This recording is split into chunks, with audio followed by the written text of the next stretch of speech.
Hey guys, Shiny here. We are back with more DDLC plus.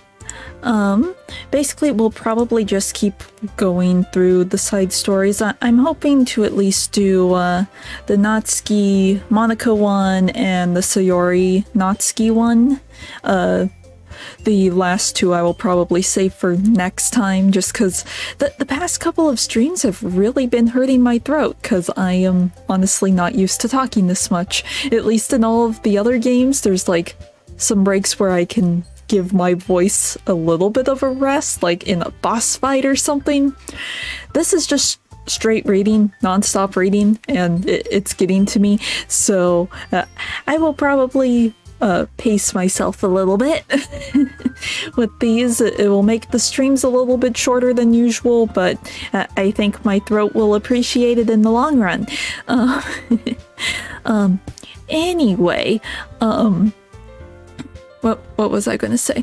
Oh, when I ended the stream yesterday, I started thinking more about this letter, and parts of it started sounding sort of familiar, specifically the part talking about like different universes, which one is real and stuff.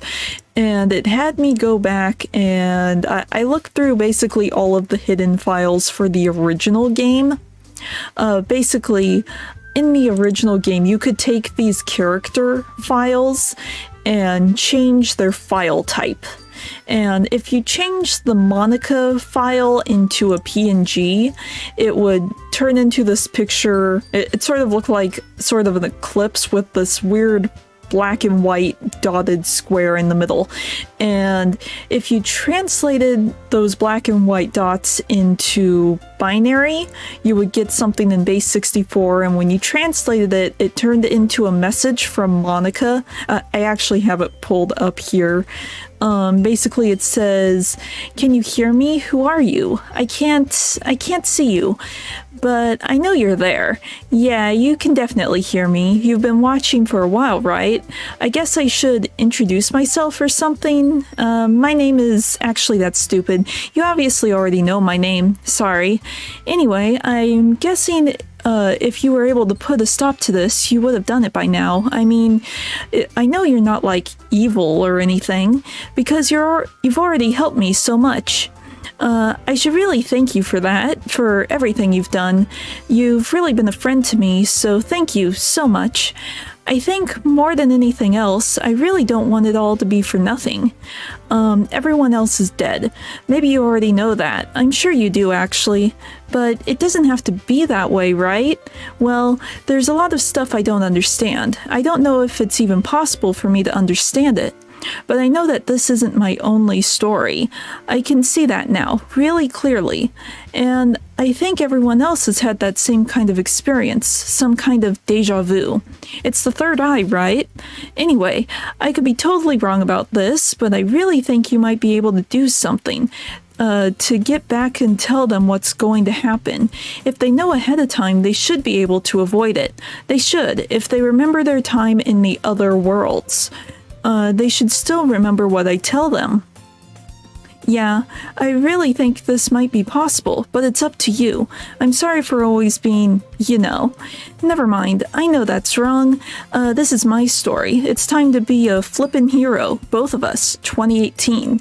Obviously nothing happened in 2018, but the whole other world thing got me thinking, maybe this is the other worlds we have to remind the other characters about or something. I don't know. I'm getting into all of the hidden lore stuff in this game pretty late, so I'm sure somebody's already talked about that in some other video or whatever, but it's just something that popped into my head. Okay. Hopefully resetting stuff helped. For once I forgot to restart my computer before the stream, and it apparently didn't like it, even though it's only been on for a couple hours.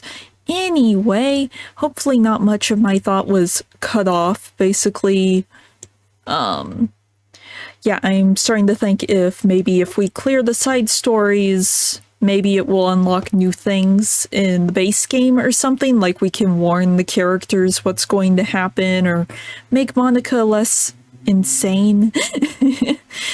But we won't know that until we actually unlock more stuff. So we're just going to start off with this one and go from there. We'll see where this goes. See if any new stuff gets unlocked with this. Let's see. It's been several weeks since the club has officially started. Through their initial setbacks, the 3 club members so far, Monica, Sayori, and Yuri, have increased their collective bond within the club. Sayori has partaken in some of Yuri's high fantasy literature, and all 3 of them, led by Sayori, have taken an interest in poetry. On a day like any other, the 3 find themselves suddenly interrupted by the club room door opening. And in walks a girl none of them have seen before. Hi. Sayori tugs excitedly at Monica's sleeve. Yuri shifts in her seat and buries her eyes in a book. Are you here for the literature club? Yeah. Yay, that's great. Thanks for stopping by. It's kind of a small club still, so it's really exciting to see new faces. Yeah. Come and sit down somewhere. You can sit next to my desk. Sayori prances over to her desk and presses her palms onto it. Oh, and Yuri, can make you some tea. Yuri looks up at Sayori in protest for having drawn attention to her. Natsuki silently glances between everyone. Wait, did they even introduce Natsuki at this point? We just know it's her name. Then sits down next to Sayori. Monica follows by sitting nearby. The sudden gathering prompts Yuri to stand up, deciding that standing in the corner and making tea doesn't sound so bad after all. Okay then, how about we all introduce ourselves? Okay. Well, I'm Monica. I'm the one who started the club. I was originally in the debate club, but I really wanted to do something I felt more passionate about, if that makes sense. So I started the literature club as a way for people to express themselves through writing or reading or whatever other kind of literature. You know, I figured it was your club. You have that vibe. I have what vibe? Oh, you know, like, never mind. I'm not gonna judge people I just met like that. Very adult-like of you. I always judge people so hard. Oh, no you don't, Sayori. Yes, she does. Yuri's deadpan voice carries across the room. Natsuki giggles. I'm Sayori. I just like learning about everyone and making friends. Oh, and I also like poetry. Oh yeah? Very adult-like of you. I am an adult. The sound of Yuri's electric kettle steaming up fills the room. Oh, that's Yuri. Sayori lowers her voice. She's kind of shy, but she's really nice and super smart. She likes big fantasy books and tea, and I love her. Well, I guess that leaves me then. I'm Natsuki. I like listening to music and hanging out downtown and stuff. And my favorite ice cream flavor is strawberry. Ooh, let's get some ice cream. My favorite flavor is probably cookie dough? Or maybe chocolate. It's cookie dough. And Monica's probably vanilla. What the heck? I take way too many online quizzes. The ice cream ones are always accurate. What's Yuri's favorite? Natsuki shrugs. Probably green tea. I'm joking. I have no idea for Yuri. Still, it's pretty chill here. Do you just hang out or do you actually do club stuff? Well, we do club stuff too. It just hasn't been very structured yet, since we only have like 3 members. So we kind of just loosely spend our time doing stuff we like. But I keep thinking it's about time we start with like some more structured club activities. It's been a while by now since I started the club, so yeah. Well, with that being said, what kind of literature are you into, Natsuki? Anything you'd like the club to get into? Well, I guess I'm literature. Well, I like manga. Manga? Hey, why'd you say it like that? Excuse me, weird bubble in my throat. Hey, why'd you say it like that? I want to read manga in the club. Wait, hold on a second. That sounds so great. Like, after all, I've been doing all this, Yuri returns to the returns to the desk with a tray of teacups, which she sets down on an empty desk. After all of the deep and immersive reading I've been doing, I wouldn't mind doing something a little more simple. Manga isn't simple. If you think that, you just don't understand the nuance. I didn't mean simple like that. Well, anyway, putting manga aside, is there any other kind of literature that you're interested in? Well, not really. In that case, have you considered the anime club? Are you serious? I'm not gonna join the anime club. It's full of weird guys. Come on, is it that big of a deal? Manga is literature, right? I mean, I guess if you consider the literal definition of literature, then technically, I get it. Look, I'll do whatever club activities you want. Can I please just join? I won't bother anyone. If I can just, like, keep my manga here and hang out after school, I'll do literally whatever you want me to do. That's fine, right? Yeah, I guess there's nothing wrong with that. Oh my gosh, thank you. You're the best. I have most of it crammed in my locker, so I'm gonna start getting it, okay? Natsuki stands up. Need some help? Nah, I got it. I don't want you to see my locker. If you say so, but there's no way it's worse than mine. I hope we never find out then. Natsuki exits the club room, leaving everyone in silence, save for the sound of Yuri sipping her tea. I'm such a pushover. Hey, it's not that bad. Natsuki seems like a lot of fun. Maybe, but I mean, she has, like, no actual interest in literature, you know? And that's normally fine, but she said she would participate in club activities, like it's some kind of obligation. Her tea is going to get cold. Yeah. Wait, that's not related. Well, I think everyone deserves a chance, especially if we can bring her happiness. Besides, maybe she'll take a liking to literature. Are you sure you don't want to just read her manga, Sayori? Hey, who do you think I am? Sorry, I didn't mean that. I just feel really uneasy about this. Do you have any opinion, Yuri? Not particularly. She said she wasn't going to bother anyone. That includes me, so... Does that mean I bother you? No, you're a pleasure to be around. I was just fishing for a compliment. I know. But still, I really think we should give her a chance. Yeah, alright. But I really am going to start enforcing club activities. I'm willing to cooperate. Suddenly, the three of them hear a thump against the door. What was that? Sayori stands up and walks over to the door, then opens it. Thank you. Carrying 3 boxes of what is presumably manga, Natsuki grunts and wobbles inside before slowly bending over and dropping the stack onto the floor as gently as she can.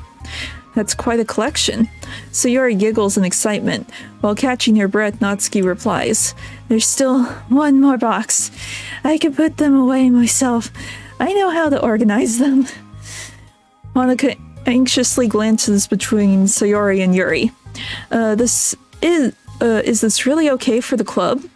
Maybe it's what she needs to really kick the club into gear before everyone gets too complacent.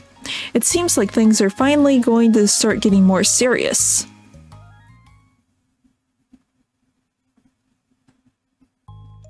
At the next club meeting, Monika is the first to arrive, but ever since Natsuki joined, she feels a lot less relaxed. Why am I so nervous? Monika paces, trying to figure out her feelings. Natsuki said she wasn't going to bother anyone, so why does it feel like the atmosphere has changed so much? While Monika thinks, the club door opens, revealing Natsuki carrying a box. Monika forces a smile at Natsuki as Natsuki makes her way to the closet. Natsuki forces one in return. Need help? No, I got it. Monika awkwardly tries to start some kind of conversation, but fails. Curious, she peeks into the closet where Natsuki is stashing all of her manga. Once dull with school supplies, the shelves are now vibrant with bright colors and cute-looking artwork. You know, the top shelf is pretty empty. Maybe we can keep it up there? I can't reach up there. That would be so inconvenient. Yeah, but... Monika sighs. The teachers are going to ask what all this manga is doing in here, and I have to tell them it's for the literature club. So... Monika backs off and slumps into the desk. With this kind of tension, it feels like the relaxed atmosphere accumulated over the past few weeks is being sucked right out of the room. Good afternoon. Sayori spins into the club room.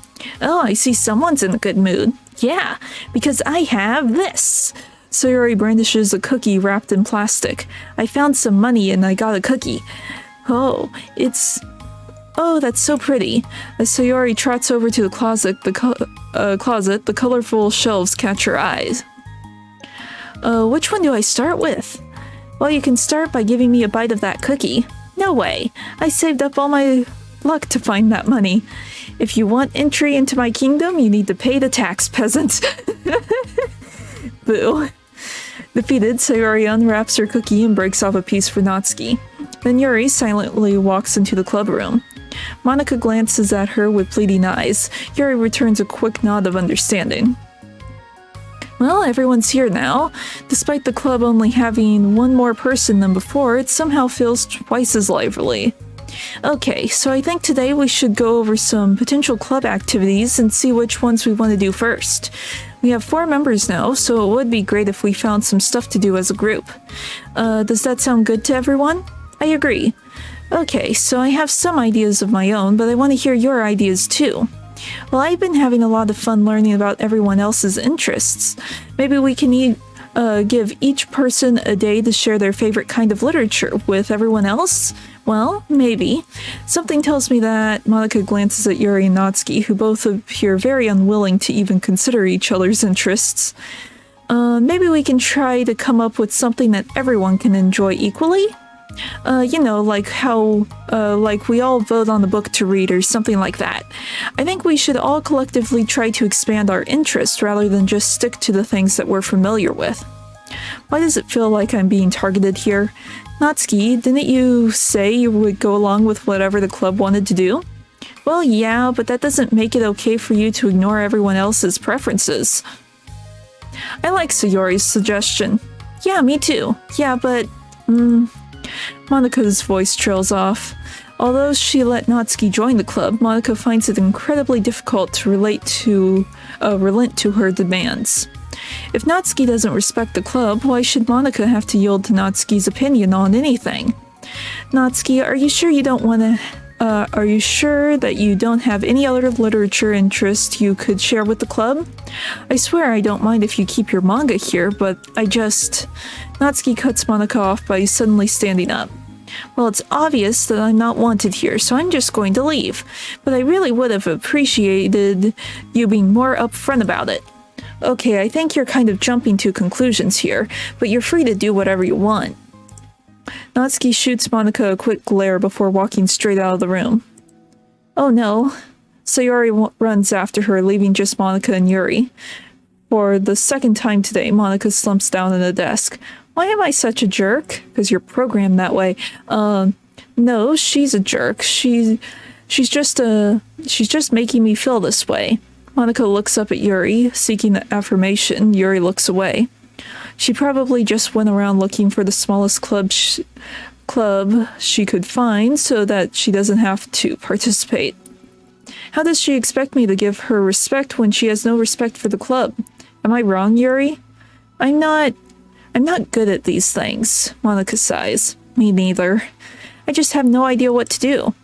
I don't want to hurt anyone, but I feel like it's not wrong to enforce the club vision. People should join because they want to express their passion for literature, or at least develop it. So maybe she's not a good fit for the club after all. Monica sits in silence, afraid to accept her tentative conclusion. Yuri looks tense, but she doesn't seem to want to add anything. You can go back to reading. I know this doesn't concern you. It does. It does? How? Well, I just can't comfortably read in an atmosphere where the peace has been disturbed. Oh. Well, great. I'm just ruining the whole club then. That's not an accurate conclusion to make. I know, I'm sorry. I'm just kind of voicing my frustration, and I guess guilt. It's like my frustration wants to blame her, but my guilt wants to blame me. Why is it the hardest to be rational during the times you need it the most? I don't think you're being irrational. I think Natsuki is. She has no authority to to walk in here and make demands of the club, your club. Something as ridiculous as manga has no place here. The fact that you're even storing it for her should make her completely indebted to you. Well, you're right, but I don't know. Isn't it kind of harsh to say things like it's ridiculous and it has no place here? Do you not feel the same way? You've been doing everything you can to avoid associating the club with it, so I assumed you felt the same way about it. That's not true. Well, recalling her confrontations with Natsuki, a realization starts to set in. You may be right. I mean, if it was anything besides manga, would I really be acting like this? Maybe I've just been convincing myself that it has nothing to do with the manga. I'm really upset that I would let myself do that. With a sigh, Monica walks over to the closet. She finds herself staring at the colorful shelves. It's just, this really wasn't what I had in mind for a club about literature. There shouldn't be anything wrong with that. Monica starts defending her position once again. It's a complicated issue that Monica has failed to consider before now. Where is the line even drawn at what's considered literature? Lost in thought, she reaches into one of the larger box sets and pulls out a volume, inspecting it for no particular reason. The cover features four girls striking cute and exaggerated poses, all dressed in short skirts. Yeah, I mean, assumed by the absurdity, blah, blah, blah, blah, blah, blah. I can't talk. Amused by the absurdity of the cover, Monica opens the book. That was it?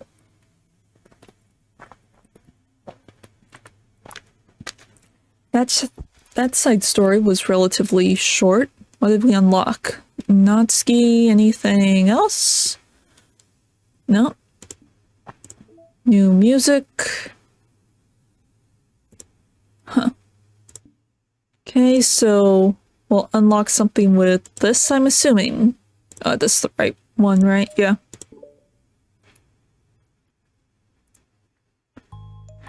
This sucks. Why is Monica such a jerk? She should be grateful that I even joined her stupid club.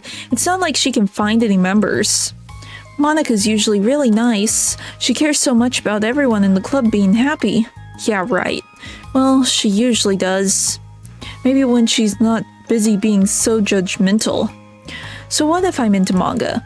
Why can't just one person accept that instead of being so condescending about it? I accept it. I think it's cute. Oh, come on. That's condescending too. I'm sorry. I didn't mean it like that. I just want to support you. Natsuki sighs. I know, thanks. It just really sucks. Do you want me to talk to Monica? I don't know. It's not like it's gonna change her opinion of me. Like, even if you were to convince her to back off, that wouldn't suddenly make me feel like I'm actually welcome in the club. I should just find another club. Wait, you don't have to do that. We can figure this out, please. I mean, I'm the vice president, or at least I think I am. And I don't want you to leave. Everyone deserves to feel welcome and to be happy, so I want to make that happen for you. I was wondering, what was the reason that you decided to join the literature club? Well, Natsuki hesitates. It's kind of dumb. Don't say that. There's no such thing as a dumb reason when everyone is welcome. I wasn't welcome. You were to me. So, just don't tell anyone, okay? Especially Monica. I promise. Natsuki sighs. I'm just tired of everyone judging me all the time. I can't enjoy any of the stuff that I'm into without people making snotty comments about it. Not that I care about what anyone else thinks. But, you know, the signs for the literature club said that you can be yourself or whatever. So I decided it was at least worth a shot. But that was a lie, apparently. Natsuki dejectedly kicks the toe of her shoe against the wall. Oh, and I like writing too. Really? How come you didn't say that to Monica? Because she was being so judgmental that I didn't just want to tell her something she wanted to hear. She didn't deserve that kind of satisfaction. And if she knew I was into writing, then she would just be like everyone else and try to push me away from the manga and favor the more mature thing. The two of them remained silent for a while. Sayori understands that it's out of the question for Natsuki to return to the club room for today at least. But Natsuki has a reason for wanting to join the club, just like everyone else. It's part of the club vision to be, for her to be welcome.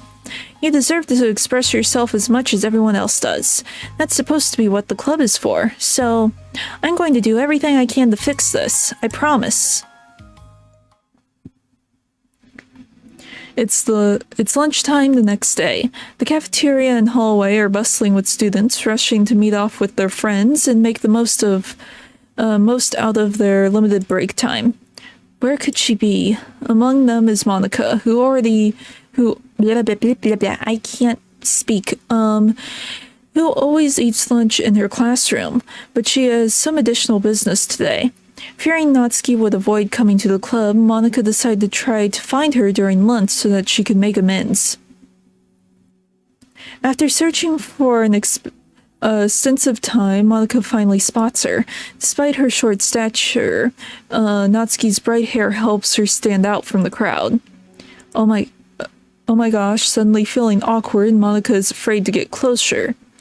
Natsuki is with some friends whom Monica doesn't recognize, and they're all energetically chatting together. It would be really tactless to just interrupt them.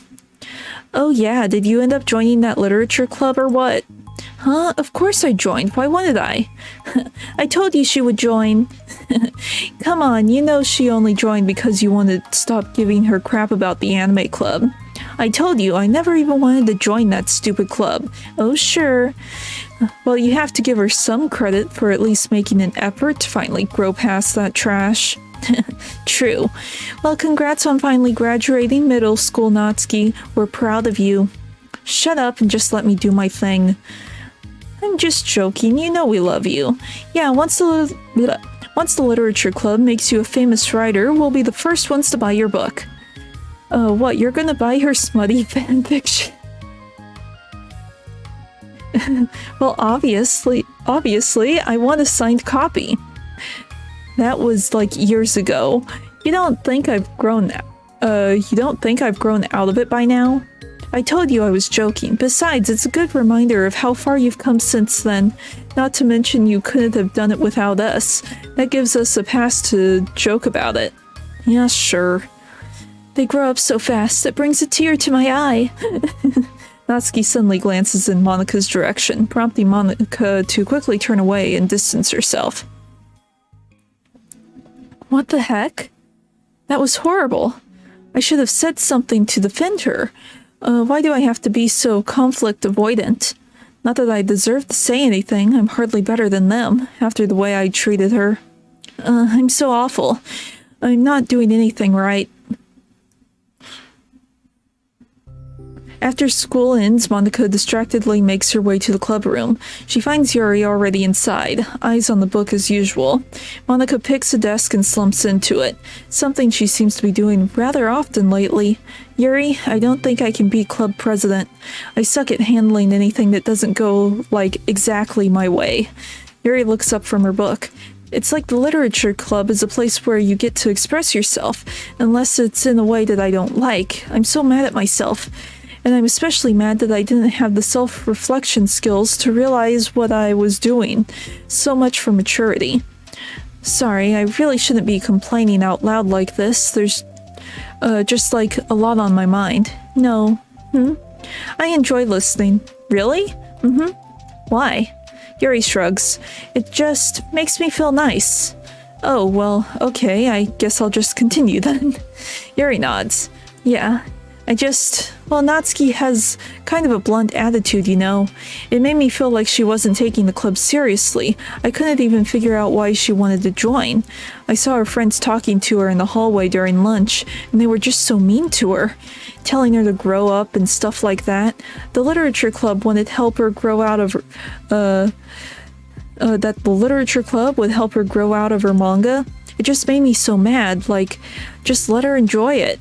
It makes her happy. Why are you trying to take that away from her? And when I had that thought, it was when I come to the realization that I was kind of doing the same thing, just in a roundabout way. I should have made her feel good about being passionate about something, but I just dismissed it. No, I was actually trying to avoid acknowledging it at all. I even did that with you, Yuri, when you first joined the club. You did? Yeah, I remember.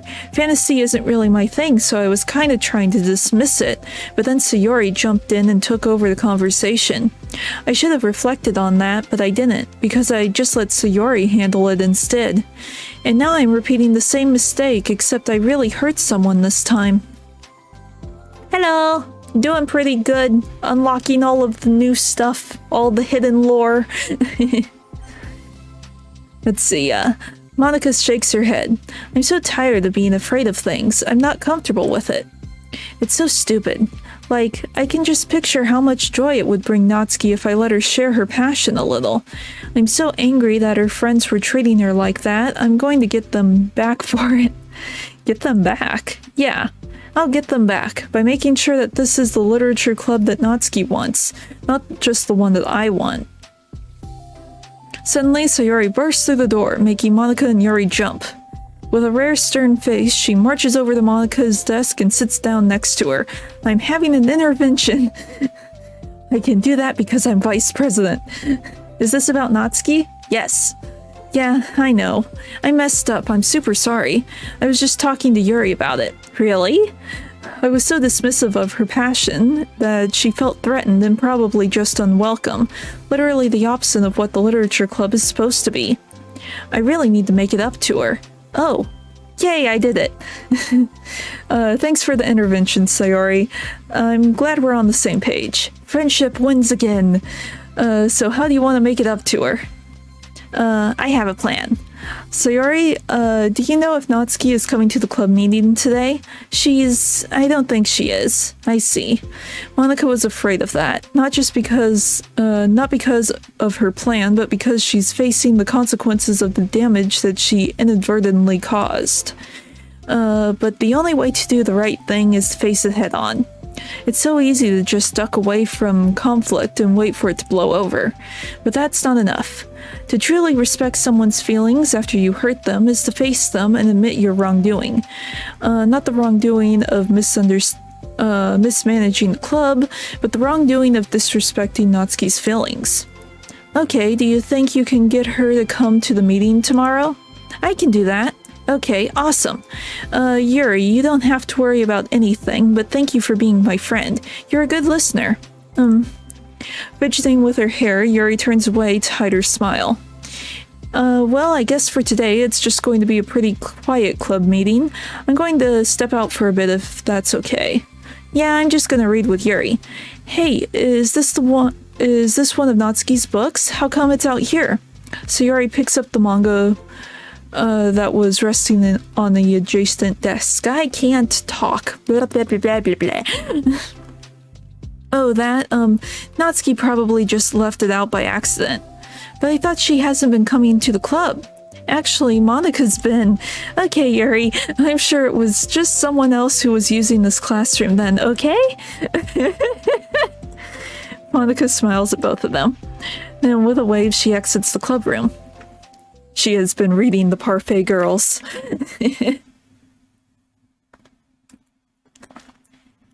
Let's see. I really shouldn't have left that out. If Sayori catches on, she'll definitely tell Natsuki, and that would get really awkward.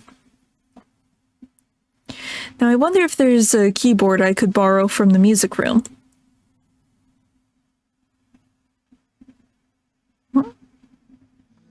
The time for the next club meeting has already arrived. Monica and Yuri are first to arrive. I'm so worried. Do you think Sayori is going to be able to bring Natsuki? Yes. How do you know? Well, she's Sayori. You know, you're right. Time slowly passes. Monica sits and stands up to pace around, then sits again. Yuri's eyes don't move from her book. Then the door finally opens. Sayori marches inside. Behind her, Natsuki shuffles inside, nervously looking around the room. We're here! Welcome back! Monica, the club president, stands up and greets them with a smile. Sayori picks a desk and takes a seat. Natsuki sits closely to her. Looking back and forth between the club members, Monica is struck with a nostalgic feeling. She would stand in front of the club room just like this, struggling to picture just who may eventually be sitting before her. But imagination was never enough to predict just how unique and diverse each member would be. Yeah, I'm not really interested, because all it does is give you a slightly better screen and a slightly better audio. It doesn't make it run any better, and the OLED's just gonna make it heat up more than it already heats up, and probably it's gonna sound like a jet taking off when you turn that thing on. So I'll just stick with the one that I have. I don't plan on upgrading it.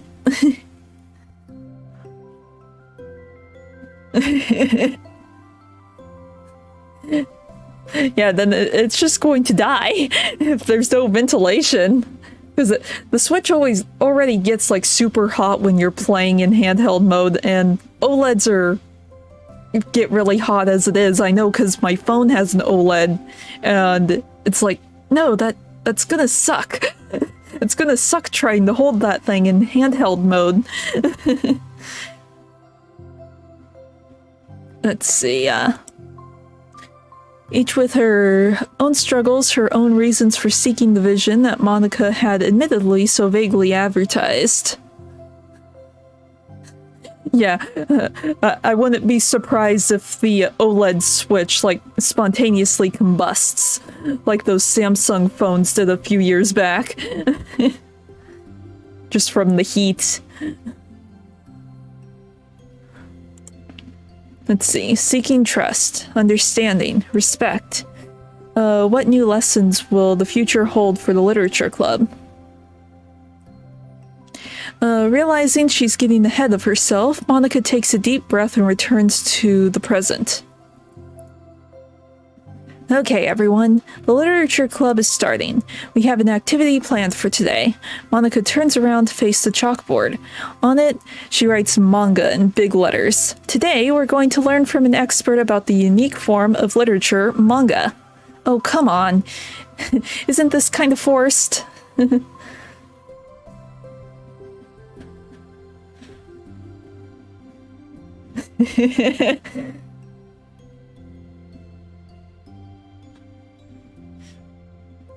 Yes, but I don't know, I just don't see the OLED being anything impressive. It's the battery's going to wear down really quick, and it's gonna overheat, and it's going to sound like a plane's taking off. No wonder they improved the speakers. It's the only way you can hear it over the fans inside of it spinning.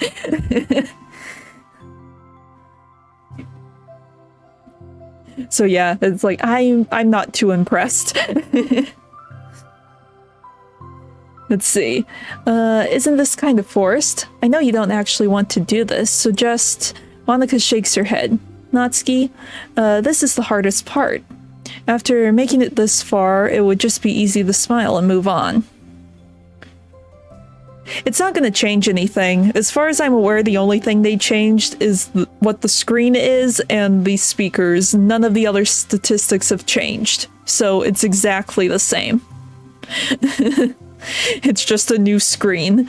There is no difference. Oh, that, and it has a kickstand that actually works now.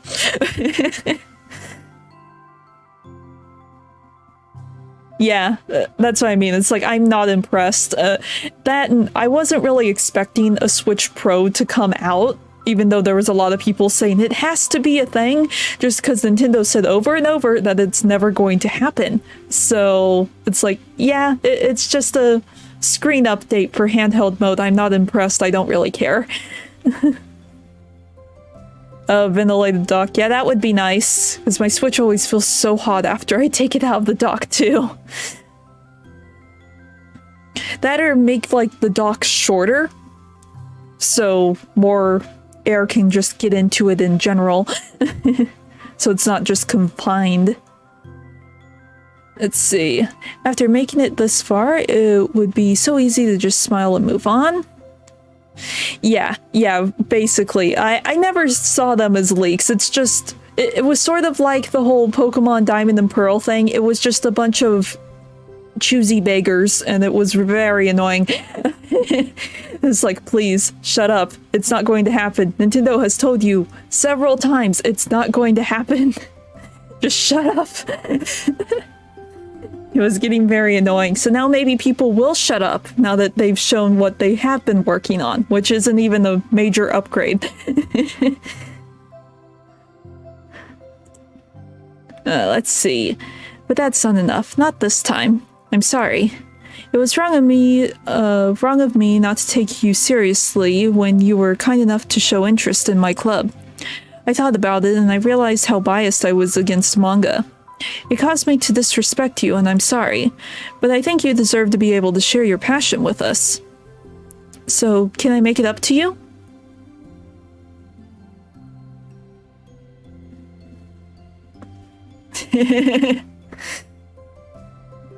Yeah, it's like, it's always the toxic side of the fan base that is always the most loud and annoying, and it's like, it's very annoying, because I bet there's plenty of other fans who weren't, like, really whiny about the, like, Pokemon remakes or the new Switch or whatever, but they were, like, being quiet and being patient and being, you know, a decent human being about it. I'm just relieved that some of the Diamond and Pearl stuff can just stop.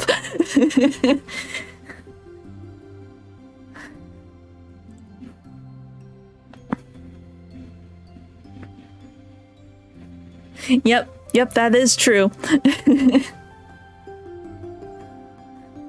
Well, thanks, but I know you're only doing this because Sayori told you to. Wait, that's not true. Monica planned this all by herself. I didn't even get a chance to talk to her. I was witness to that as well. This is the Literature Club. The Literature Club is a place where everyone gets to be themselves. We all have our own interests and our own differences. It's my vision to let us freely express that, and it's my goal to respect everyone for them. So I just want to learn about the things that make you happy. I think you deserve to share that joy as much as everyone else does. Is that okay? Natsuki looks away and hesitates, but it's really dumb. This stuff I'm into. Monica smiles. She kneels in front of Natsuki's desk, looking straight into her eye. If you like it, then it's not dumb. Oh, except for me. Sayori, you're not dumb either. What the heck? You guys are so weird. Fine, I'll show you some of my manga. Only because you admitted that it's a literature after all. Natsuki stands up. Oh yeah, I didn't say this before, but I'm actually into writing too. I'm kind of a pro. But I didn't want you to like me just for that. Wow, really? I really did have you all wrong, Natsuki. Yeah, whatever. Today's not about that anyway, right? It's about manga, so I hope you're ready. Yes, we are, these are the side stories. They are the, basically the prologues up to the main game. So this is how the Literature Club was formed. Let's see. A week has passed since Natsuki returned to the Literature Club. Since then, the club activities have been in full swing. Yes, basically. That, and we're getting lore dumps outside of this in the files and the email stuff. So I'm curious to see what we unlock after this one. It seems to happen every 2 or 3 side stories. Yes, the flashback. Since then, the club activities have been in full swing. I can't talk. Each club member has received a day in the spotlight to share all of their favorite kinds of literature with each other. As another meeting draws to a close, Monica approaches Natsuki on the way out. Natsuki, are you in a hurry? Home or anything? Me? Not particularly. Why? Oh, there's just something I wanted to show you, if you had a few minutes. Sure, what is it? It's not in here. Can you follow me to the music room? The music room? Why? Well, you'll see. Oh? I was thinking back, when the club was just me and Sayori, we would talk about how we envisioned the club to turn out. We cared a lot about being it being a place where people could express themselves, and she said something strange to me. She said that I was trying to make the club that I needed myself more than anyone. But I think it wasn't until you joined that I fully understood that. Because you taught me a lot about myself, like things that I was probably always too stubborn to admit. Oh, come on, you can't mean that. I didn't even do anything. I just, brought a bunch of manga and then got fussy when I didn't have my way. It was really stupid of me to make such a big deal out of it. No, I honestly needed it. If you didn't express that you were hurt, I would have never realized that I did something wrong. Besides, your feelings are valid. They deserve to be heard and respected. It's just really hard to feel that way sometimes. You know, I really shouldn't care about what other people think in the first place, but when you're just criticized by everyone around you for being a certain way, it can get really hard just to brush it off. And it makes me start to feel like I'm the problem. Like I'm not doing enough to please everyone else. Am I being too entitled if I just want people to like me without me having to hide a bunch of stuff about myself? I don't think I am. I just wish that some people would try to appreciate me for who I actually am. As Monica listens, she recalls vividly how Natsuki's friends were treating her, and how naturally they did so. How long has she been fighting against that, refusing to change for others? I could only wish I was strong as you were, Natsuki. You're so honest with yourself. I'm always trying to come off as perfect for other people. Anytime there's any hint of contention, I just crumble. But it's thanks to you that I have really started to thinking about this stuff. You really inspired me to start working on it. But like I said, I didn't even do anything. You were just being yourself. That's all you need to do. Also, there's something else. Monica takes a breath. The thing is, I might have read a little bit of your manga. You what? What the heck? Why didn't you tell me? I'm sorry, I think I just felt kind of embarrassed to admit it after I gave you such a hard time about it. I can't believe you, of all people, were reading manga behind my back. That's so funny. Yeah, well, I just flipped through one of them out of curiosity, but I ended up reading a whole bunch of it. But I mean, one of the characters was in the literature club. What are the chances, right? You're reading Parfait Girls? Wow, you have good taste. Just one volume, and I kind of just picked it out randomly. Well, you have good intuition then. You have to tell me your favorite parts. Well, I think it was, I think it was some kind of weird fate, because the character isn't just in the literature club, she also plays piano. It's just weird because I always wanted to learn piano. She was the perfect person that I always wished I was if I just did what I wanted instead of always second-guessing myself. Monica walks over to the piano and sits down. I always felt like I should only share the absolute best parts of myself, the parts that will impress people or make them like me more. But after you joined the club, I realized how self-destructive that mentality is. We share things because we want to express ourselves. Sharing experiences allows us to share emotions. And I just felt like I wanted to show you this, because if it wasn't for you, I never would have started playing. Hey, I think the credit for that one goes to Parfait Girls, not me. No. Well, maybe it's true that Parfait Girls put the thought into my head, but it was still you who inspired me to keep practicing every day. Every day? Because you just make me feel like if I want to do something, I should just do it. I mean, I still haven't been practicing for very long, and I'm really not any good at it yet, at all. But I wrote a song for the club, and I worked really, really hard on it. It doesn't have any words or anything, but, well, yeah.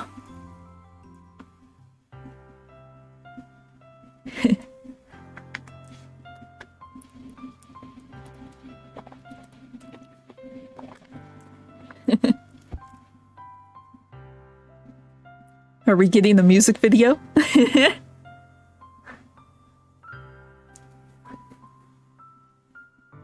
I do like this key art, it's nice.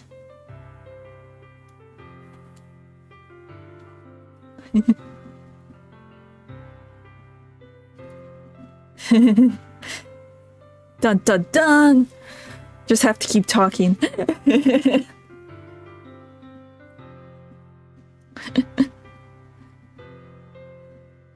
Blah blah blah blah blah blah blah. I don't know what to say though. But yeah, I'm curious to see if all of this actually changes the main game. Because we're going back into the different worlds and seeing, like, their pasts and stuff. And we've sort of been hearing this song through the entire game.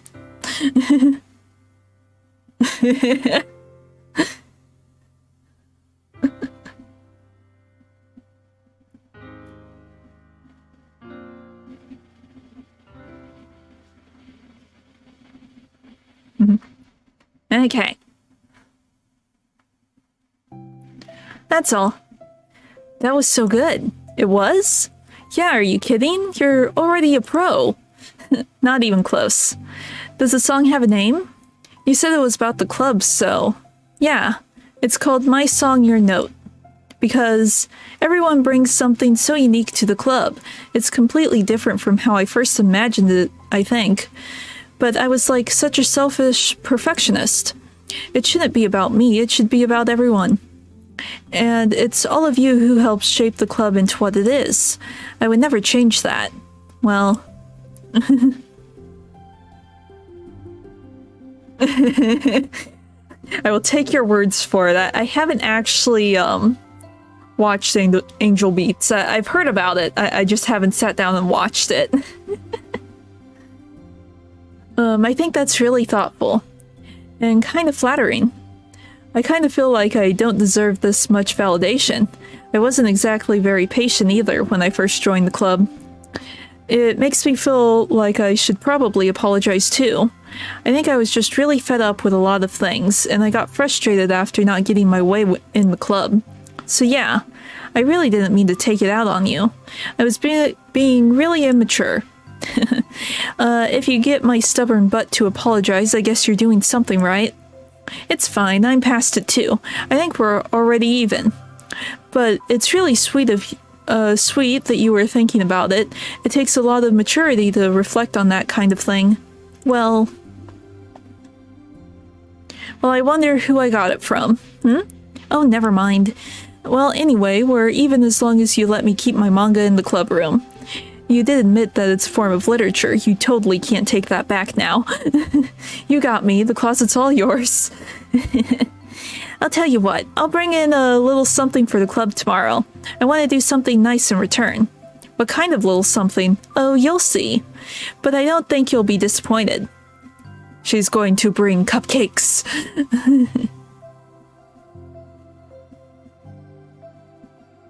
Who knows? Let's see, the next club meeting ends up being particularly tasty one. I can't read yet. Oh, we got mail. What is new?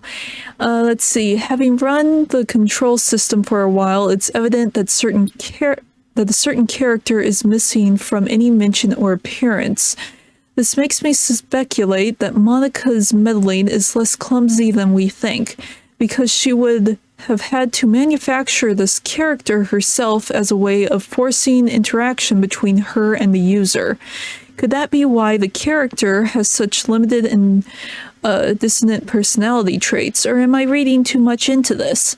I'll open an issue to start tracking info and observations on the anomaly of this character appearing. Huh.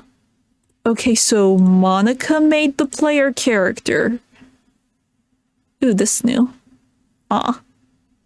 Sure. Wallpaper. Go.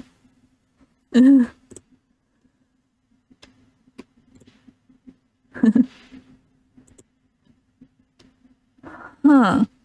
Huh. This is getting interesting. Huh? The protagonist has a face. What?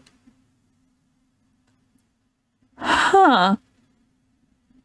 We have a face now. This is us.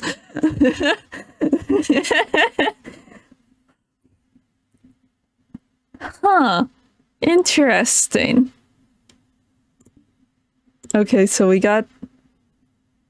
Yeah, my song, your note. Okay. Cool. Characters. Okay, protagonist is not in there. Has anything changed? So I feel like something's going to change at some point.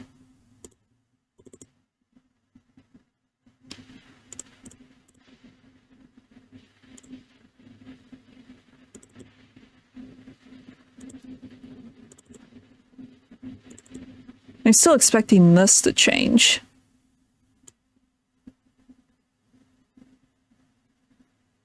Still no Monica. Oh yeah, I've heard that song. Okay, all the saves. Huh. I guess we just keep going and see what happens from there. Okay. Balance. Natsuki! Well, Natsuki is messing with the orientation of her manga in the closet shelves. Sayori approaches from behind and pulls her into an embrace. What? Hi! The literature club has been in full swing since Natsuki joined. Including her, the club is now comprised of 4 members. I'm not sure. I haven't tried. I'm not sure if those pictures are in there or not. Well, I guess Happy Thoughts is in there. Yeah, I could probably set that as a wallpaper if I wanted to. See, including her, the club is now comprised of 4 members. Sayori, Natsuki, Yuri, and Monica. Each club member had received a day in the spotlight to share all of their favorite kinds of literature with each other. Natsuki was first and shared her passion for manga. Then Sayori shared her love for poetry as well as how she goes about writing it herself. Monica, who has multiple literacy interests, decided to focus her day on short stories. And finally, Yuri managed to demonstrate her obsession with fantasy, with a little help and encouragement from Sayori. After the week was spent on their presentations, Monica decided to give the club members this next week to freely explore each other's literary interest. I can't talk. Sayori, having spent most of her time in the club so far with Yuri's fantasy books, is rather excited to begin her journey into Natsuki's manga collection. I want to read with you today. Tell me which one I should pick. Well, that depends on what kind of stuff you like. I mean, there's like romance, drama, comedy, mystery. I like all of those things. Sayori reaches out and pulls a random book from the shelf and inspects the cover. Shouldn't this girl be wearing more clothes? You wouldn't like that one. In a panic, Natsuki snatches the book from Sayori's hand and replaces it on the shelf in a less conspicuous location. Okay, well, if you really have no preference, then let's just start with something that's easy to get into. A lot of these don't start to get really good until like a few volumes in, and I wouldn't ask someone to make that kind of commitment unless they're already really into manga. I could handle it. I did it with Yuri's book at least. Well, I'm more considerate than that. Although I'm kind of impressed by your attention span if you put that much effort into her books. Now I have the attention span of a donut.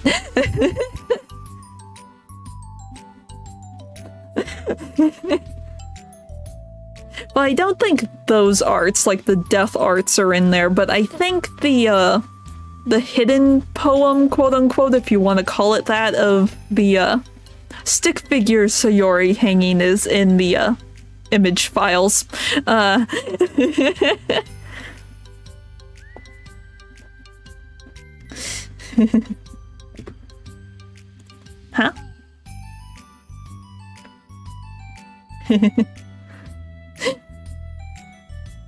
Let's see, now I have the attention span of a donut.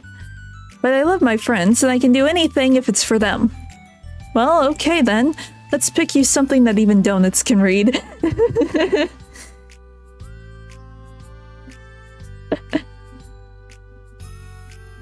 Huh. Weird. Weird. I have stopped trying to make sense of Twitch and Streamlabs, like, mod settings. I don't know where the settings are in the first place, so I just let them do whatever they want. I didn't say I was a donut, I just said that I had the attention span of one. Aw, were you just trying to call me sweet? You're so cute! No, how did you get that? How did you get to that conclusion? Don't call me that. A donut? Cute. Aw, how come? I just don't like it. I don't need a reason. Natsuki yanks a book from the shelf and closes the closet doors. If someone asks you to stop, then you just need to stop. People need to realize that. I'm sorry, I didn't mean to hurt you. Nah, sorry, it wasn't you. Natsuki shakes her head while pulling the second chair over to her desk. I was talking about something else. I didn't mean to get angry all of a sudden.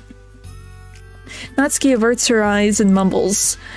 You're like a nice person, so I wasn't talking about you. I still learned a valuable lesson. Sayori speaks softly as well, feeling shy after receiving the unexpected compliment. Well, anyway.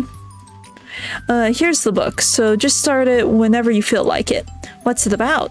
Well, it's like a comedy, and there's some romance too, obviously. Sayori looks at the title. It's called Love is Another Word for Luck. It's about a girl who keeps accidentally running into these same guys, and then you find out, like, well, you should just read it. But you have to tell me what you think.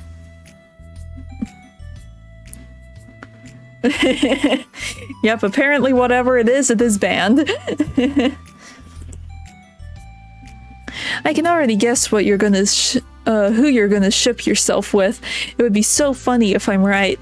Ship? I don't get it. Never mind, it's not- let's not worry about that yet. Just make sure you tell me what you think. Oh, okay. I'll start then.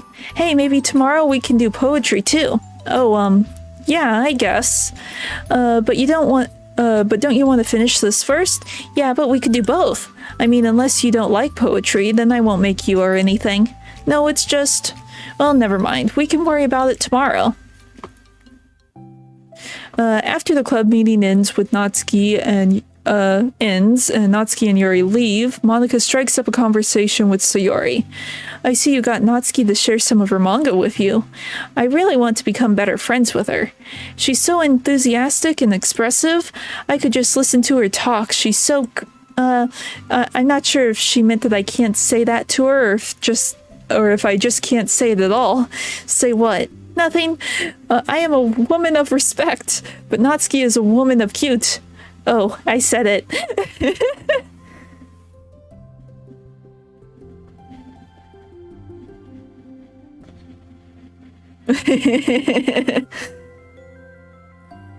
What's so bad about that? I don't know. But you know, there's one thing I'm kind of worried about. Sometimes I'm afraid that Natsuki actually doesn't like me very much. That's ridiculous. How come you feel that way? Well, I mean, just little signs, like how she only says hi to me after I say hi to her first, and it feels like she only gets excited to talk to me when it's about manga and other stuff she likes. She just seems dismissive a lot. She was like that when I brought up poetry. Yeah, but that doesn't mean she doesn't like you. She probably is just shy, you know? Maybe. My stupid head is just making me worry for no reason. It likes to do that. It's okay, try not to worry so much. Everything will be great. But you can always talk to me about any concerns that you have. I'm here to help. You're the best. Sayori gives Monika a quick hug. Well, I'm gonna keep trying because I love her and I want to get closer to her. Yes. Well, ecchi is ecchi, and ecchi should be banned. Granted, it's not as bad as hentai, but yeah, it's ecchi.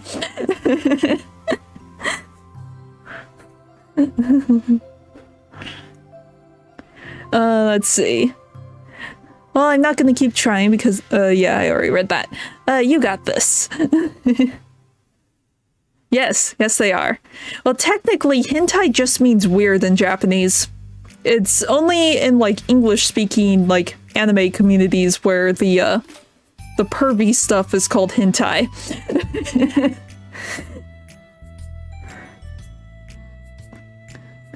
Let's see, after the next club meeting starts, Sayori is the last one as usual. Trotting in the room, she sees Natsuki sitting alone by the closet, reading what must be manga. Without hesitation, Sayori pulls up to a chair and plops herself down right next to Natsuki. Hello there. Hi. What you reading? Can I read with you? Natsuki pulls the book away from Sayori. You can't just start in the middle. There are spoilers. Besides, what about the one I gave you yesterday? Sorry, I was just curious. Well, anyway, I've been waiting forever for this volume to come out, and it just came out yesterday, so... Oh, that's exciting. Well, I'll let you read it then. Can I sit next to you, though? Sure. Sayori plops herself down next to Natsuki, then pulls out a blank sheet of paper. Natsuki reads in silence, save for the periodic flutter of the pages between page being released from beneath her thumb.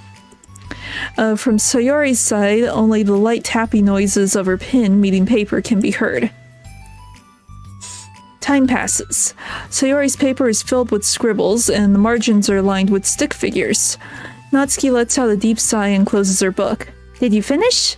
No, but it's a good stopping point. My head is swimming and I need a break. Natsuki stretches her arms. Aren't you bored? No, I was writing. Oh, I saw all the stick figures and thought you were just bored.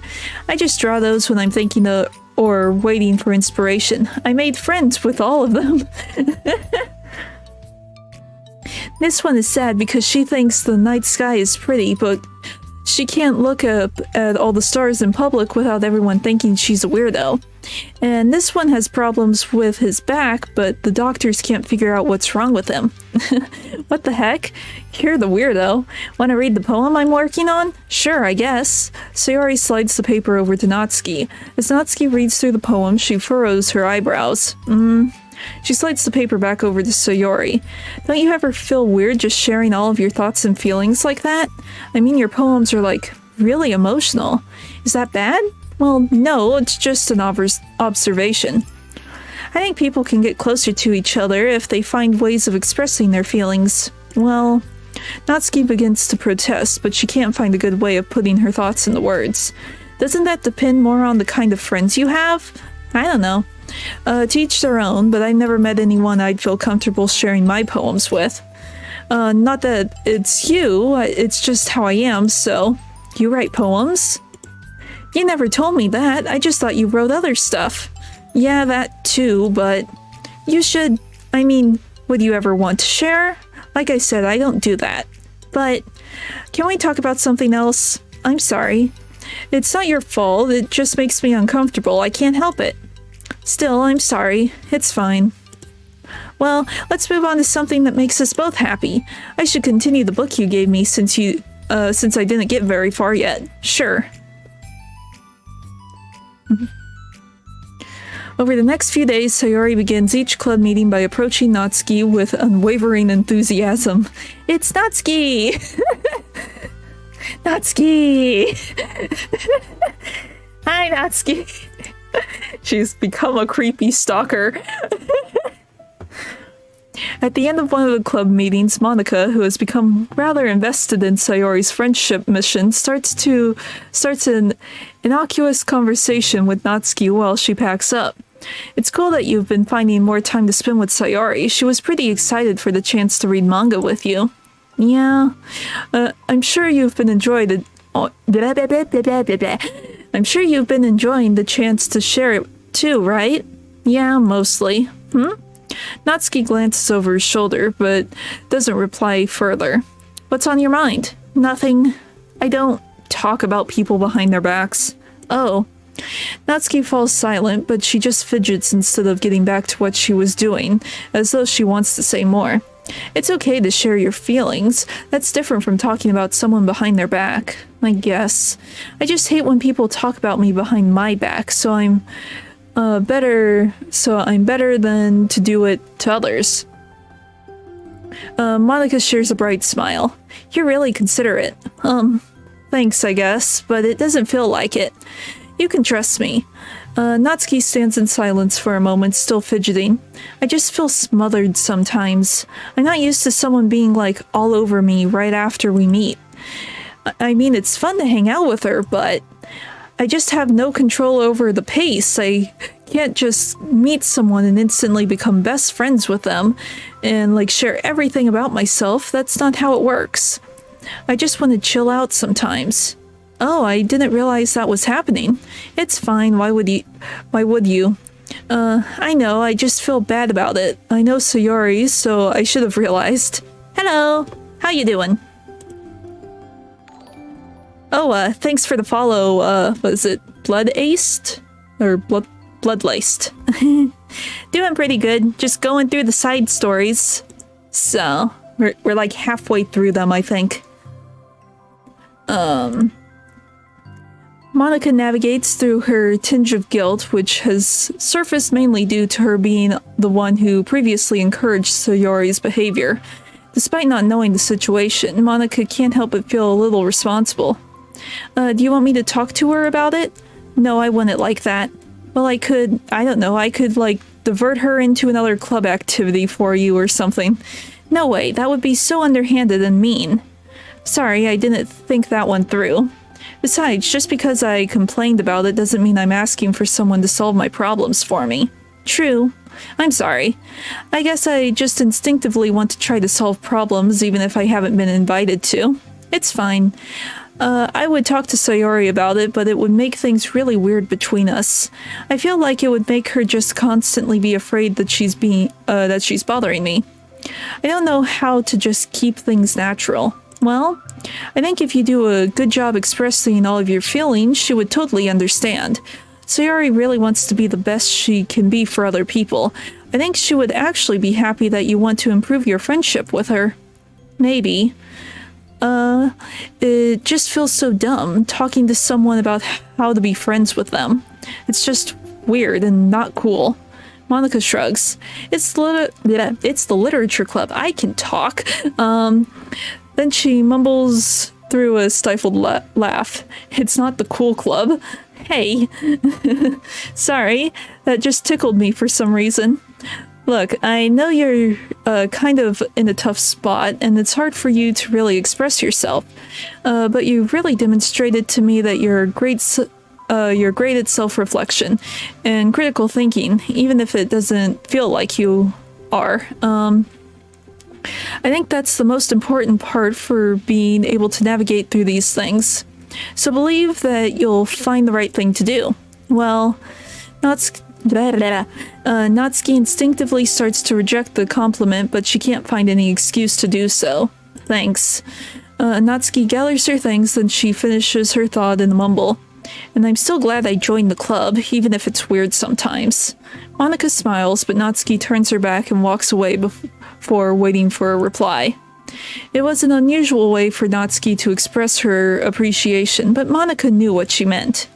It made Monica feel like everything really was going to be okay. Huh. Okay. Anything new? Nothing new but the new song. Okay. Next part. Maybe. Oh, might help if I click the right one.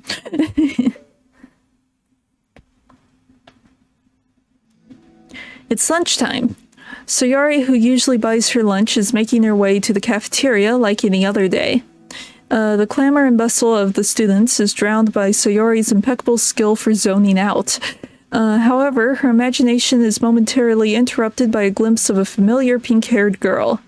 Hey, that's Natsuki. I never run into her, the other club members around the school. I can't talk. I'm gonna have water.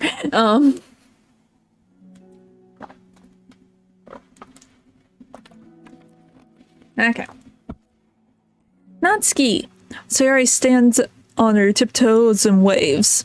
Natsuki, who's busy walking and chatting with her friends, doesn't notice Sayori at first. Then she glances over in Sayori's direction. Sayori waves enthusiastically. Ha! Yes, it is. Well, it is a horror game. Maybe they're all ghosts. Following their friends, Natsuki quickly ducks around the corner. Hey! She definitely saw me.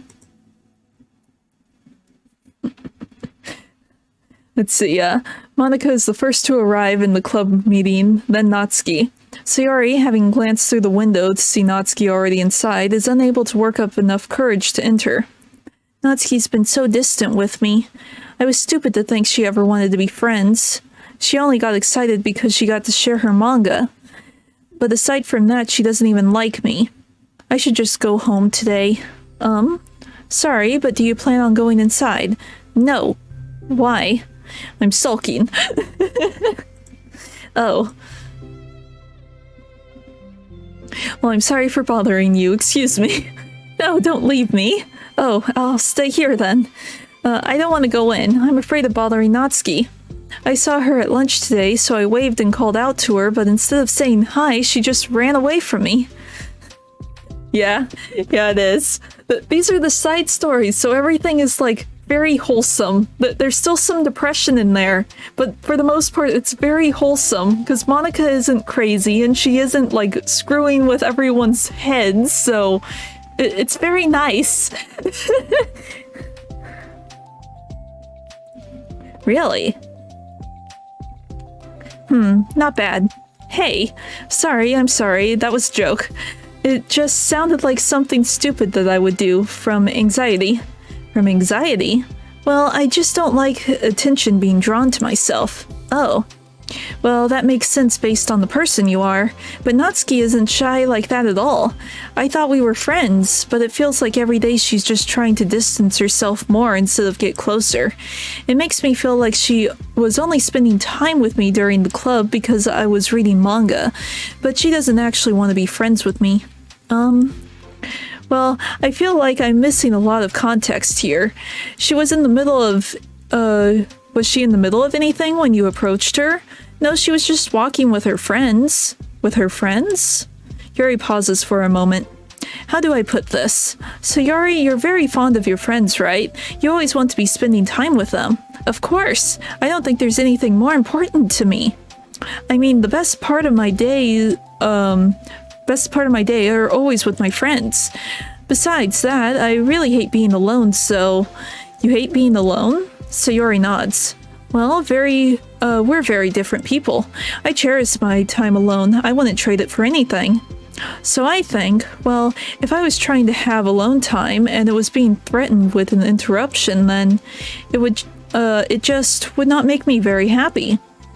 Yeah, but that doesn't have to do with Natsuki. She was already with her friends, not trying to be alone or anything.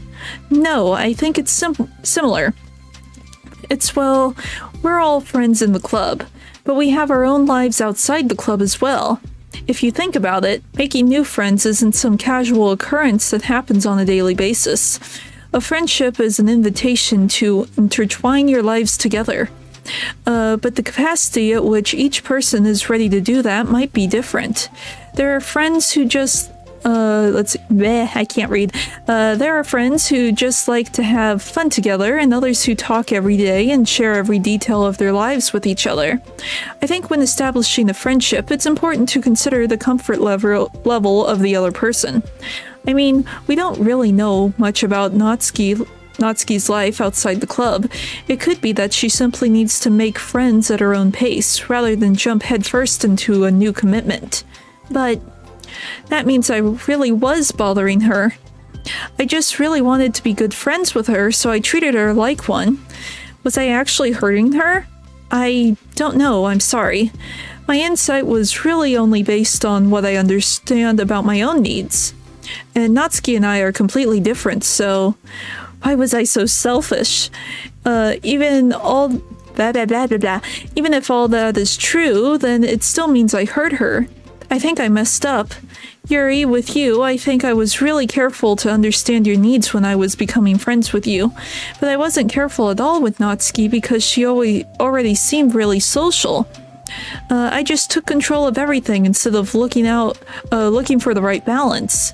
Now I hurt her and she doesn't want to talk to me. How could I let myself do this? Sayori?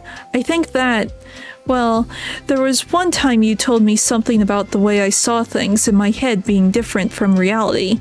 It's easy to automatically jump to the worst case scenario, but I think it's more likely that Natsuki doesn't harbor any ill feelings towards you. So I think if we were to realistically consider the situation and how it would cause someone to feel, I'm bad at this, I'm sorry. You're a lot better than me at things like comforting and reassuring people. Suddenly, Sayori gives Yuri a gentle hug. You're the best, Yuri. I'm sorry for burdening you with this. You're trying so hard for me. You're such a sweetheart. It's not a burden. I enjoy listening to others.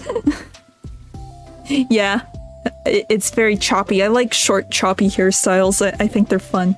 That's why I did that for my model. Let's see, I enjoy listening to others. My friends deserve happiness. Sayori beams. Well, I think I'm gonna give Natsuki some space. She should do what she wants. And if she does still want to be friends, then I'll learn her needs and I'll match her boundaries. Yeah, I'm sure that's what's best. I wish I didn't feel so awful and guilty. It makes me feel desperate, like I need to make it up to her by trying to make her happy. But that's not what she needs, I just have to tell myself that. It hurts, but I guess it means I still need to grow. I really want to grow as a person.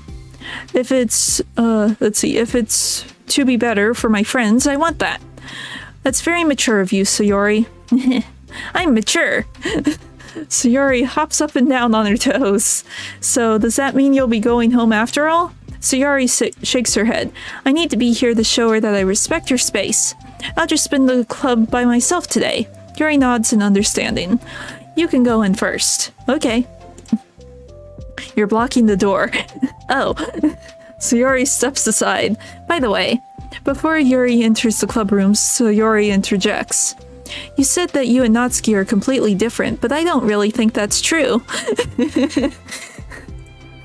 I think you're actually really similar in a lot of ways. Yuri smiles and shakes her head. Sayori, that's absurd. You're very silly sometimes. Yuri turns and enters the club room. After a moment, Sayori follows. I wonder what the new key art will be for this section. Let's see. The club room is quiet. When Sayori walks in, Natsuki glances in her direction. Sayori smiles and gives Natsuki a quick wave before sitting down across the room. Yuri's face is already buried in the book. Sayori decides it's best to continue the manga she was reading, so she pulls it out. However, it looks like Natsuki isn't reading today. She has a sheet of paper in front of her and is tapping a pen against her desk, staring at it. Oh, what are we writing today? Monika speaks in a quiet voice, unwilling to disturb the peace of the club room. She kneels down at Natsuki's desk. Hey! Natsuki pulls the sheet closer to her and covers it with her arms. Sorry, I didn't mean to peek. Whatever. I just wanted to see how everything was going. It's fine. Natsuki replies dismissively. She glances over at Sayori, who is focused on her manga. Monika follows Natsuki's gaze. I think she's mad at me. How come? I'm busy right now. Ask me later. Monika falls silent. Natsuki looks back down at her paper.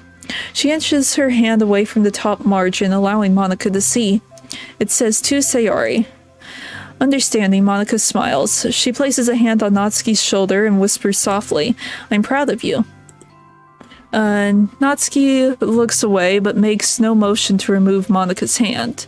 Monika gives Natsuki's shoulder a quick squeeze before standing back up and pulling away. I wonder if we're getting another poem. Let's see. The end of the club meeting passes. Yuri has already departed. So is Monika, after checking on Sayori and Natsuki to ensure they wouldn't stay too late. Sayori was determined to finish her manga volume before heading out, since the end was approaching. However, with Natsuki also staying late for an unknown reason, a silent tension hangs in the air. Yeah. So far I've gotten like 2 or 3 different poems on the side stories, but it was like only in the first one. So I'm curious to see if there are any more. Let's see. After finishing the volume, Sayori brings it to the brings it to the closet to put it away. She slides it back into the shelf while Natsuki watches. Then Natsuki gets up and pulls it back out in order to return it to its proper location. Sorry, I didn't know where it was supposed to go. It's fine. The two of them fall silent again, avoiding eye contact. They both look like they're about to say something, but neither can break the silence. A moment passes. Well, I'll be on my way. See you tomorrow. Sayori turns away to hide her pained expression, then walks away from the closet. If there is any proof Natsuki no longer wanted to be friends, this was it. Defeated, Sayori carries herself out of the clubroom. Once in the hallway, Sayori takes a deep breath and hits her palms against her cheeks to clear her head a little. Suddenly Natsuki's stammering voice calls from behind. Natsuki? Startled, Sayori turns back around to face Natsuki. Natsuki fidgets and anxiously continues with a shaking voice. I have a lot of things to say. Me too. But you go first. Natsuki bites her lip and can't stay still. Well, first of all, she cuts herself short, struggling to continue. Trying to force the words out, she stamps her foot and hops up and down a little. I'm sorry for the thing I did at lunch, and I'm sorry for just being kind of mean lately. It's really hard for me to, I'm not good with things that make me uncomfortable, especially when it comes to, like feelings and stuff, so... Face-burning Natsuki clams up again. Instead of continuing, she simply holds up a sheet of paper for Sayori to take. Oh, we do get a poem. Let's see. The best place in the world. I love my bedroom. It's full of bright colors and soft things. The sunlight shines in and makes everything sparkle. It's the best place in the world. It has all of my treasures, all of my books, my collections, my memories. All of my dreams were born in this room. It's the best place in the world. It has all my secrets, all my failures, my fears, my feelings. Sometimes it feels so fragile that the door will break at the slightest touch. But it's still the best place in the world. But when someone knocks, I get scared. I brace my arms against the loose hinges. Please don't break. Don't come in. I'm not ready. It's my best place in the world. The knocking won't stop. I block the door with furniture. An eye peeks through the keyhole and I panic. I'm trapped in the best place in the world. I'm not ready to share my favorite place. I need to clean my secrets and make my bed to hide my nightmares. I need to touch them to put them away, to see them again. I have so much to do and I'm scared. I'm not ready, but it's still my favorite place. I still want to share it. However long it takes, if you wait patiently, I'll eventually open the door and I'll show you the best place in the world. Yeah? Yeah, it really is. It's like, Natsuki, even though she hates being called cute, she is cute. It's a poem, but I thought, well, I sucked it up so that I could work things out with you. So just be happy about it. Please? Sayori smiles deeply from the bottom of her heart. I'm happier than I could express. I feel so awful, but I'm so happy that you would do this for me. I actually realized before the club meeting today that I made a mistake. I got so caught up in the chance to get closer with you that I forgot to think about what you wanted. Yes, pretty much. That's why when you write the poems, you click the kawaii button, and that will make her happy. Let's see. And that we probably have different ways we like to make friends. About the friendship stuff, I mean, it's okay. I understand, so you don't have to force yourself to talk about it. Your poem did a good job, so don't force yourself if you're not ready yet, okay? Natsuki nods. You don't have to feel like you did anything wrong. It was my fault, and I'm sorry. I wasn't mad at you today or anything like that. I actually felt really guilty and wanted to give you space. I was thinking it's silly that I just approached you all of the time and that I should just let you approach me whenever you want to. Just, whatever makes you comfortable. I'll respect that from now on. Friendships should always start with those feelings. With the right balance. Natsuki nods again. Yes, like I said, all of the side stories are just very wholesome. It's adorable. And then you realize, oh wait, what happens next is Monica going on that jealous yandere rampage. Let's see, Natsuki nods again. One thing about that.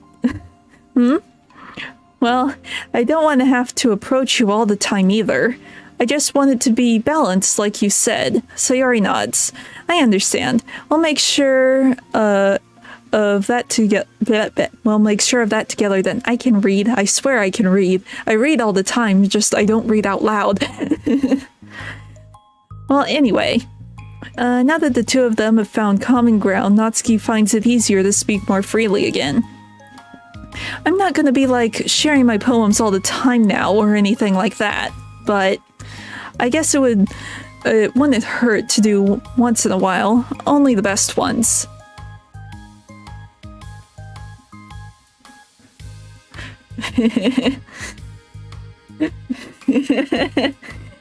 Yes and no, and kinda, I don't know. Dan Salvato does a really good job at writing, so I wouldn't be surprised if some of this was already floating around in his head when he wrote the base game.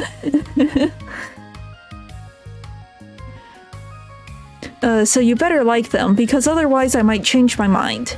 I like anything you do, Natsuki. I was just saying, more importantly, I have to tell you about my new boyfriend. What? Huh? Oh, from the manga. Wait, I need to guess who it is. You definitely won't be able to guess. The two of them walk down the hallway together. Oh my gosh, we have so much to talk about. Darn, I should have told you to save the last 2 chapters so I could see your reaction to the big reveal. Aw, you wanted to enjoy it with me. That's so cute. Oh, sush.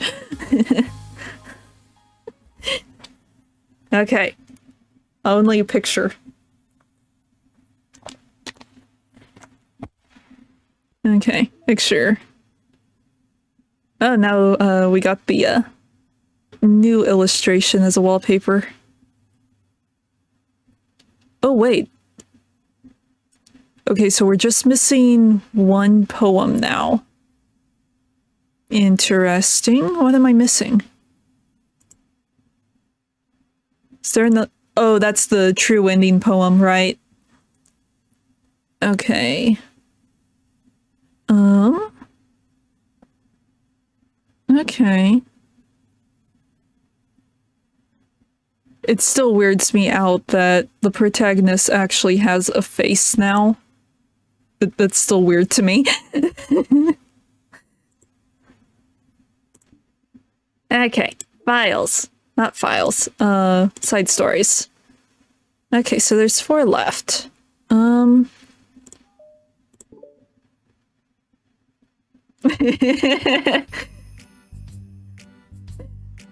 Well, that just means we're hot, because we're playing as them, so...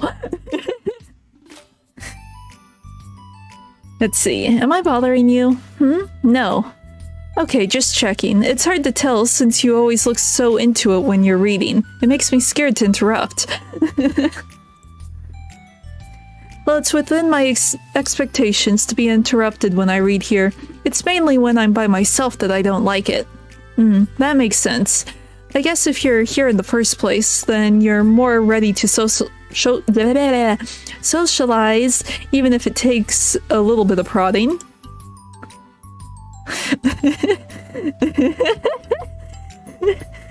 No, I just thought it was funny.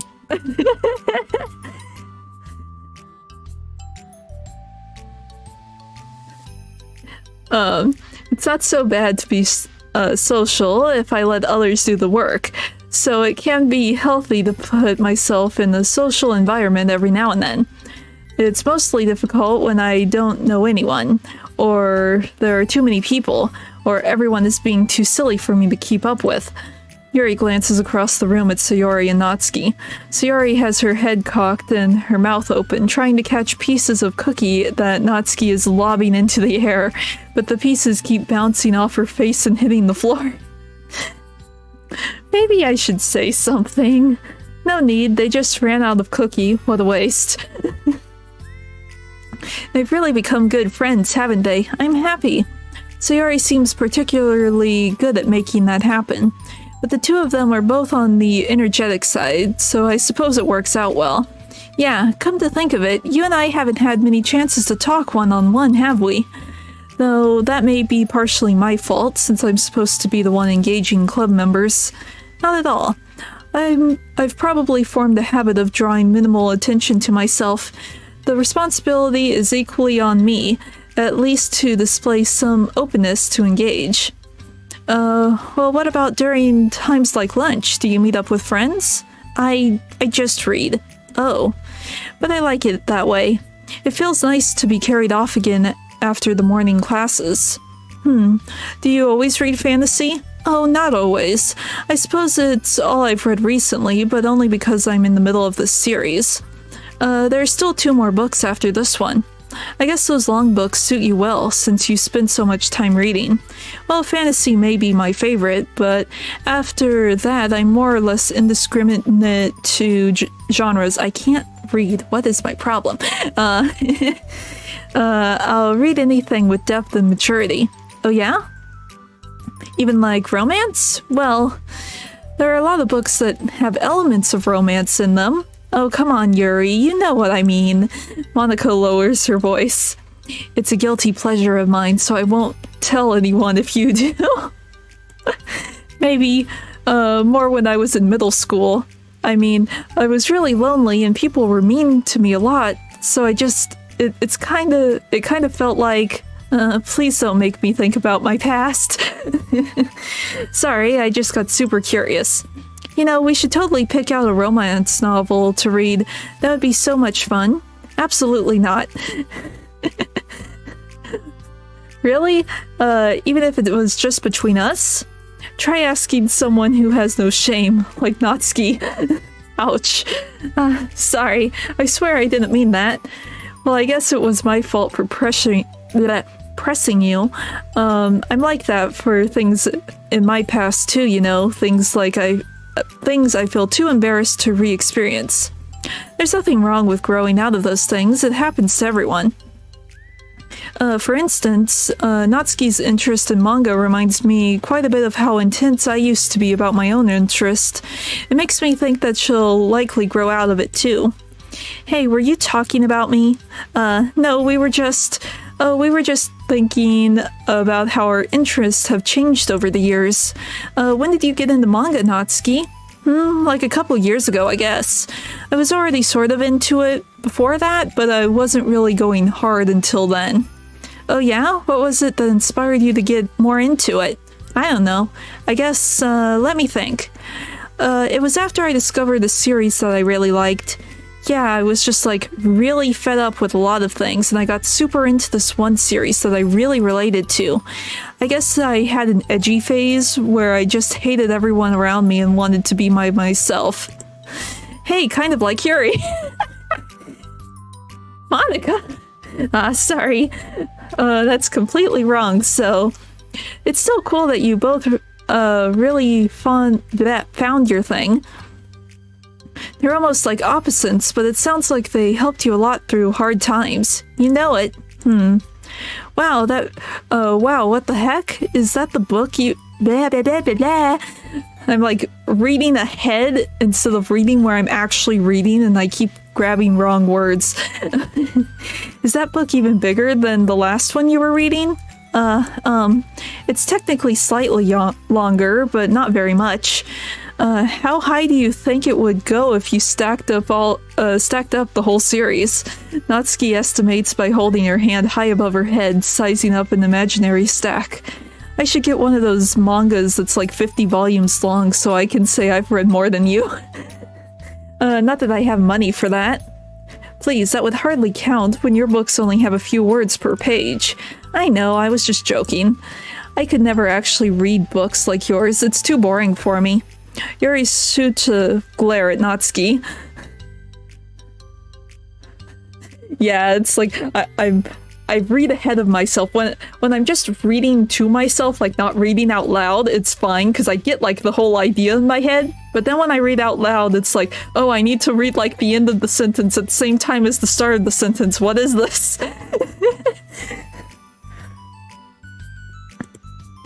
It's not boring. Chill, I said it for me, not for you. I can have my own opinion. I just think it's too convoluted. Sayori, are those from the floor? Gross. Also, wash your hands before touching any of my books. But my hands aren't dirty. Just do it. The oils are there even if you can't see them. Fine. Sayori trots out the door and Natsuki follows. Yuri, you look a little upset. What kind of nerve does she have to call my hobby boring? Well, she did correct herself. Hardly. She was so condescending. I don't mind if she thinks that it's not for her. I already understand that it's not for everyone. But she knows well how much these mean to me. So how about just leaving me alone instead of needlessly telling me the things you hate about it? I'm sorry, Yuri. You may be right. This won't be the last time people have strong feelings about what they like and don't like, especially in the literature club, so I should figure out how to mediate discussions to keep them positive and constructive. For the record, I've always been impressed by the level of creativity in your books, and also your ability to get through them so quickly. Thank you. Okay, well, this is something that I'll have to think about and revisit. I'm sure I can help Natsuki find some common ground with you. Common ground isn't necessary, I just want to be respected. That then, either way, I'll do my best. I'm skeptical when it comes to Natsuki. I trust you, Monica, but I'm skeptical.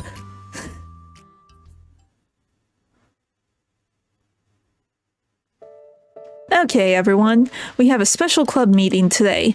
As you know, the Literature Club is a place where we get to share the things that we're really passionate about.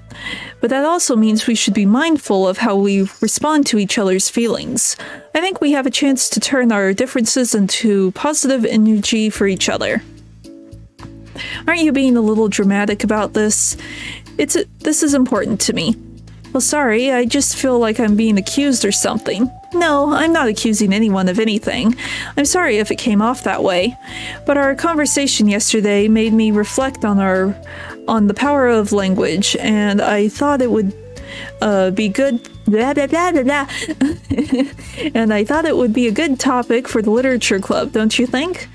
I'm sure we're going to have different opinions a lot, so I need to make sure we're prepared to keep a positive atmosphere in the club. If you say so, sure.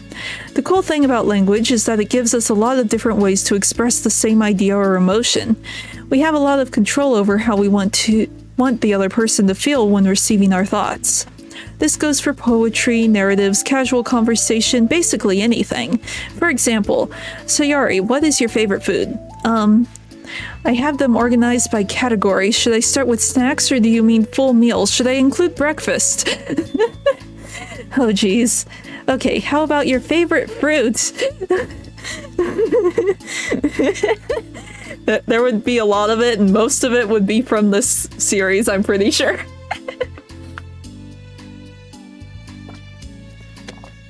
It would be the length of a full stream if you found all of my blah blah blahs. Let's see, okay, how about your favorite fruit? That's easy, cherries. Really? I always thought cherries tasted nasty. What? Cherries are delicious. Whoa, that's a pretty strong reaction. Well, I just don't understand how somebody could think cherries are nasty. How does it make you feel? I don't know, sad? Defensive, maybe? Yeah, I got defensive. See, the reason you had such a strong reaction wasn't because I don't like cherries. It's because you felt like your opinion was under attack. But that's weird, right? Something like taste is completely subjective. But when I say something like, I think cherries taste nasty, I'm using objective language. I'm challenging Sayori's reality that cherries are delicious with my own, which is that cherries are nasty. Wait, hold on. How is that objective when you just said it was only your opinion? It has to do with the way our brains interpret words. You're talking about the reality of the cherries, not your feelings about them. Like Sayori, let's rewind for a second and pretend I didn't tell you that I think cherries are nasty. Good. So what if instead of that I said like, I tried cherries and they're not for me. It's not the kind of flavor I enjoy. Well, that's fine, as long as you don't call them nasty. Nasty is a nasty word. Okay, so cherries was kind of a weird example, but I think it gets the point across. This time around, instead of talking about cherries, I just talk about my feelings, and Sayori didn't get offensive, or defensive. So instead of clashing with each other, it's like we received an invitation to talk about our differences. Yuri, you don't need to take notes. I'm not gonna quiz you or something. I know that. I was just, sorry, I didn't mean to call you out. You can do whatever you like. But does anyone have any thoughts so far? Yeah, I just feel like I shouldn't have to put all my language through the filter just to protect someone's feelings. Well, you don't have to. The choice is yours on how you want to come across to other people. I'm only suggesting it as a tool to help turn your differences into a positive experience rather than an argument. Right, Sayori? Whatever you say, cherry hater. Oh, come on. Sayori, I actually like cherries. I was just saying that to help demonstrate. What the heck? I've been duped. Sayori still has, like, the best reactions out of all of them. I'm sorry, Sayori. I'll make it up to you later. How about a cherry sundae? You are welcome to dupe me anytime, my beloved president. Buying your people's loyalty, how deplorable. Oh, like you would turn down a free sundae, Yuri. You were certainly a fan of those cupcakes I brought in the other week. That was, I was reading and not keeping track of them. Oh, that's enough. We're getting off topic. So now that we have the gist of it, how about we try something more relevant to the club? Like manga, right? Let's try to have a productive discussion about our differences in opinion. Yuri, do you want to start? Well, I'd rather not, no. How come? Well, because I don't see how anything productive can come from that. It's just going to start a fight. No, it'll be fine. That's why I'm here to moderate.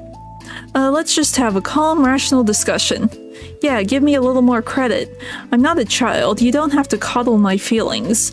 I always think it's more respectable to just speak your mind. Respectable? Yuri's expression changes at the word. As Monica recalls, being respected was the crux of the matter for Yuri. Well, the point of the exercise isn't exactly like, it's fine. I have nothing against anyone personally. You're entitled to enjoy whatever it is you like. I just prefer more depth and nuance in my reading material. I look for stories that are imaginative and sophisticated beyond the surface level. Oh, well, that's just a misunderstanding then. I thought you were going to say that manga's for children or something. Like, I don't hear that enough. But there's plenty of deep manga. I'm not clueless about manga. I've read my own fair share when I was younger. What? Are you serious? How come you never told me? Now I'm just tripping over my own words.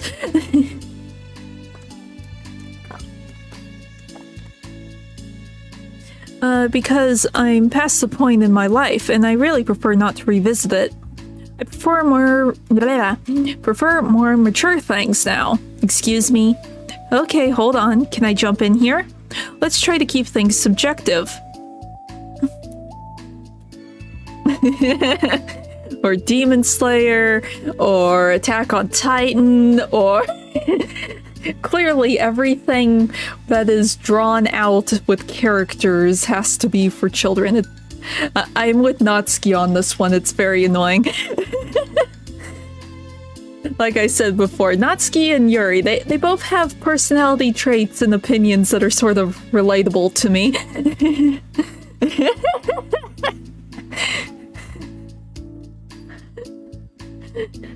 Yeah. Let's see, because if you imply manga is immature, then you aren't implying that, then aren't you implying that someone is immature for being into it? Well, maybe it's immature to judge people for having different tastes than you. Natsuki. Nobody's immature. I've read Natsuki's manga and Yuri's fantasy, and I love them both in their own way. Okay. It's great that you like it, but I still find it boring. Boring isn't subjective. Okay, it bores me, that's subjective. But, I mean, the thing about... This is ridiculous. Do you see why I didn't want to participate in this? I knew it was just going to make people upset. I'm not upset. Excuse me. Like I said, I don't care what other people think. But I always got the impression that you secretly looked down on me, so I'm glad my suspicions were confirmed. That's not true at all. You're making assumptions. You can't blame me for getting defensive when nobody ever has the least bit of respect for the things that I'm into. The only thing I look down upon is when people make fun of me for just being myself and trying to mind my own business. What? Have you looked in the mirror? Tell me again about respect after calling all my interest immature. You can't. Please stop. Please? You don't mean the things you're saying right now. Let's just be friends. I didn't mean for this to happen. Well, it did. So please don't invite yourself to try to solve other people's problems next time, okay? Yuri's piercing words send the club room into a choked silence as she gathers her things. She leaves. Holy crap. I've never heard her sound like that before. She must be so ticked. Well, you weren't very nice either, so... I was just saying... How did this happen? It's my fault. Yuri wasn't wrong. I shouldn't have tried to moderate the conflict when I know how bad I am at dealing with conflicts. It was really stupid. It was a really stupid thing for me to do. It's nobody's fault, and it wasn't stupid. Everyone in the club is a nice person. Nobody would have expected this. But I guess we're sensitive about things we really love. Honestly, she kind of brought it upon herself. Like I said, I don't care if you're not into manga, but if you actually look down on other people for it, it's kind of the point I was trying to make in the first place. It's not about sugarcoating things, it's about just recognizing and understanding our differences. Okay, but here's the thing about that. Yuri actually looks down on me. It has nothing to do with her word choice or anything like that. So I see what you were trying to do, but I really think the problem here is her. Not just, like, the way we talk to each other, right? I mean, Yuri isn't like that. She's a lot sweeter than you're giving her credit for.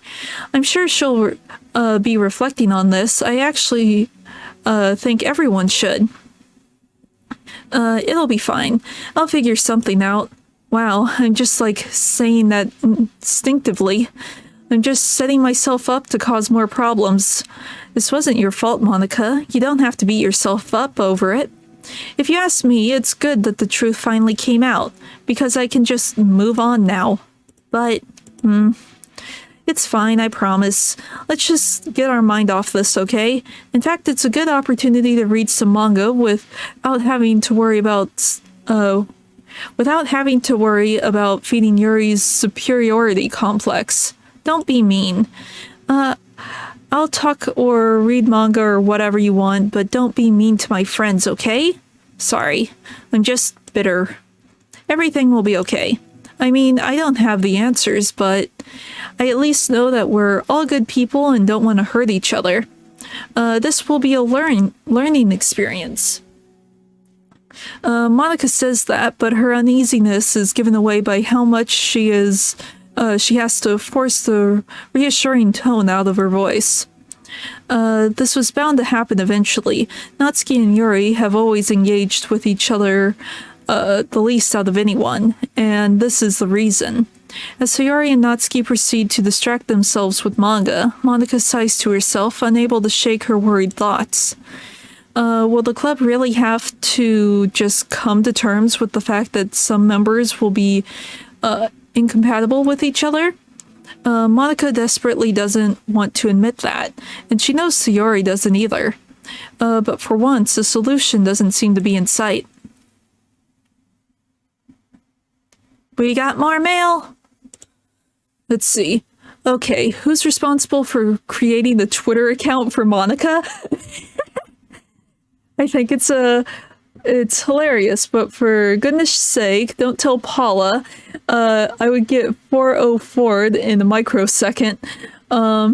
Are you just relaying her tweets manually, or did you code some kind of pass-through layer to automate it? Based on the contents of the tweets, IG not screaming for help, I assume they're coming from the control simulation? Huh. Okay, so now the Twitter account is like in the story. Interesting. I need more answers. Yes, Monica has a Twitter. If you go on to Twitter, you can find Monica's Twitter. It's been there since the launch of the original game. It was just like some random marketing thing, I thought, but apparently not. Now it's like part of the story.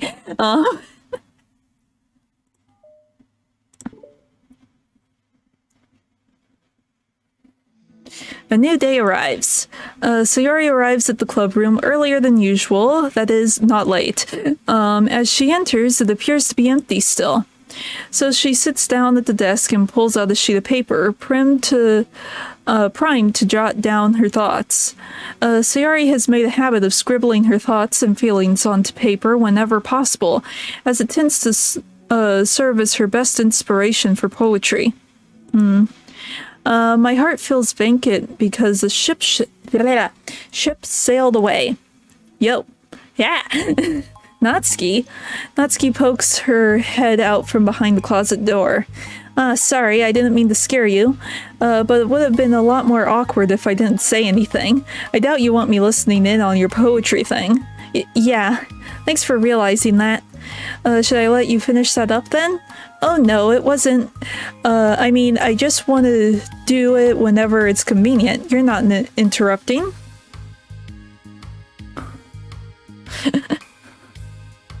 Yeah, I've been drinking all through this. It's just... I'm just not used to reading out loud, so it's getting to me and making me trip over words. I swear I can speak English. I'm almost through my water bottle though, but I have a Gatorade with me, so I'm good. Let's see. Let's see. Oh no, it wasn't. I mean, I just do it whenever it's convenient. You're not interrupting. Where's Monica, by the way? No, I have water. Listen. I have liquid with me. Oh, she's out in the hallway. Huh? Why? Well, just in case she runs into Yuri. Sometimes Yuri is too nervous to come into the club room by herself, so... Oh. Geez, does Yuri really let things bother her for that long? She can't control her feelings. For some people, it's really hard to cope when you get a bad thought in your head. Maybe you can distract yourself for a little while, but as soon as it's just you and your thoughts again, it comes back. Huh? I just want us to have a normal club meeting. It's a lot easier to pretend like it never happened if we all just ignore it and move on. I don't want to be bothered by this. It's so stupid. Her opinion of me doesn't matter anyway. Besides, it makes me feel really guilty, and I hate that too. It's okay to have feelings. It doesn't make you weak. Let's figure this out together. Fine. Only because you're good at this stuff. Let's try to come up with a happy scene. Maybe that will help us understand where your bad feelings are coming from. Well, I was happy the way things were before we had to have this conversation yesterday. What part of the conversation made you upset? Was it Yuri being mean about the manga? Maybe, I doubt it though, because my friends and other people make fun of manga all the time, but I just brush it off and ignore them. But something about it really got to me this time, and I hate that I'm letting that happen. Is it because it came from Yuri? No, why would that matter? I mean, well, maybe. I just hate that she thinks she's so much better than me, just because she likes to pretend to be all sophisticated. Yeah, that's what it is. At least other people decide that they don't like me or manga or whatever, but Yuri acts like she's too good to even give it a chance. I'm sorry. Everyone deserves a chance. Yeah, exactly. Would you give Yuri's books a chance? After this, obviously not. What about before this? Well, I would until I got bored, which wouldn't take very long. But if you actually keep an open mind, then it's not hard to realize that the story can be deep and meaningful without being needlessly complicated. I see. But you know, I like Yuri's books. Yeah, but you like manga more, right? Sayori shakes her head. I like them both. I like them in different ways, but I like them both. I mean, the manga, it's really honest and fun, and easy to just go with. And the fantasy has a lot to interpret and uncover, and it's really rewarding to have some good quiet time together with it. But the most important thing is that both manga and the fantasy are true to themselves. So I love them both. And I think there's room for both of them to be in the same club together.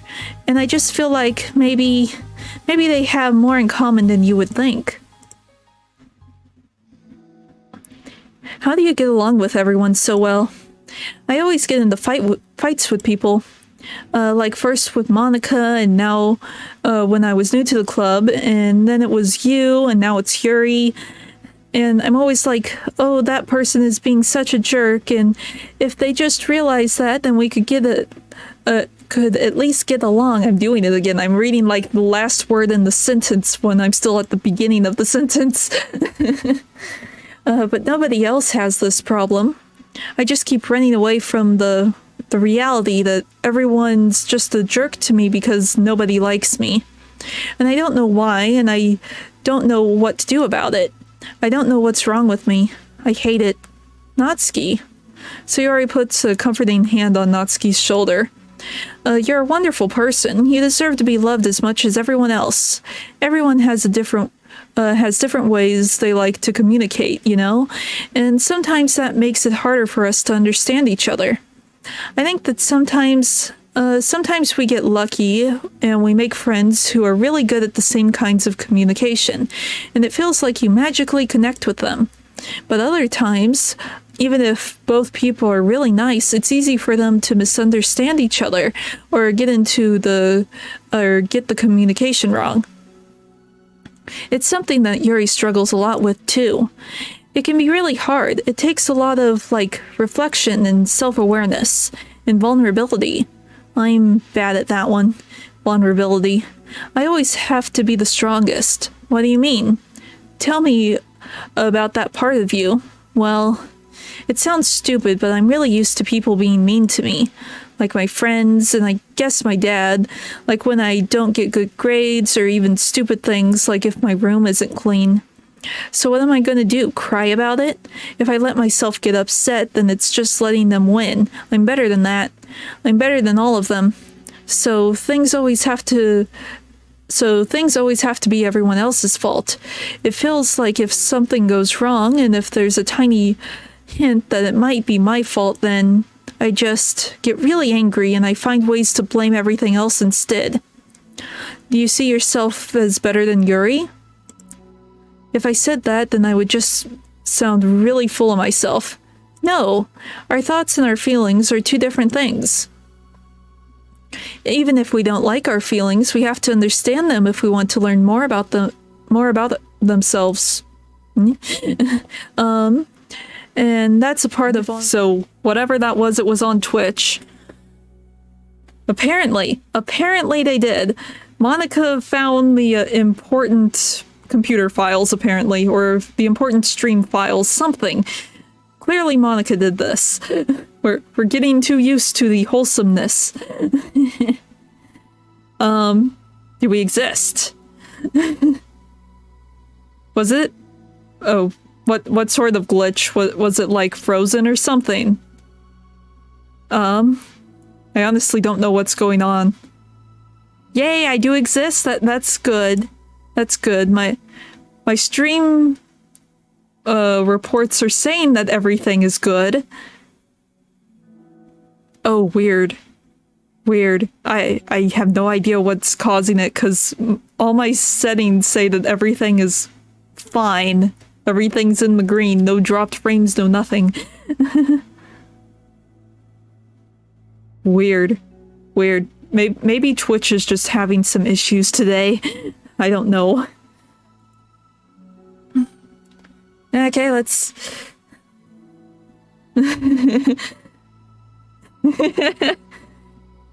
Okay. Figure out... Let's hope that we can actually get through the rest of the story before the Twitch dies again. Let's say, before the stream dies again. That's a part of vulnerability, you know, accepting that we have feelings that we don't like. I hate that. My feelings make me a bad person, because my feelings just want to tell me that I'm so much better than her. That she's a judgmental know-it-all who's stuck in her edgy phase, and that I'm just way above that garbage. But I'm terrible for feeling that way. You're not terrible. You are not your feelings, but you are not your feelings. Say that to yourself out loud. Fine. I am not my feelings.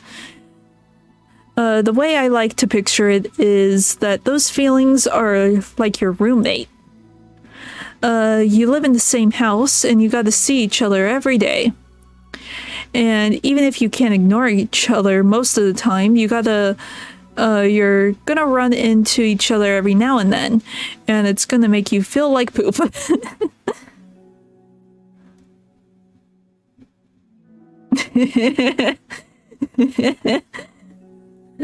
I'm sure that there's some fan mod out there that does that.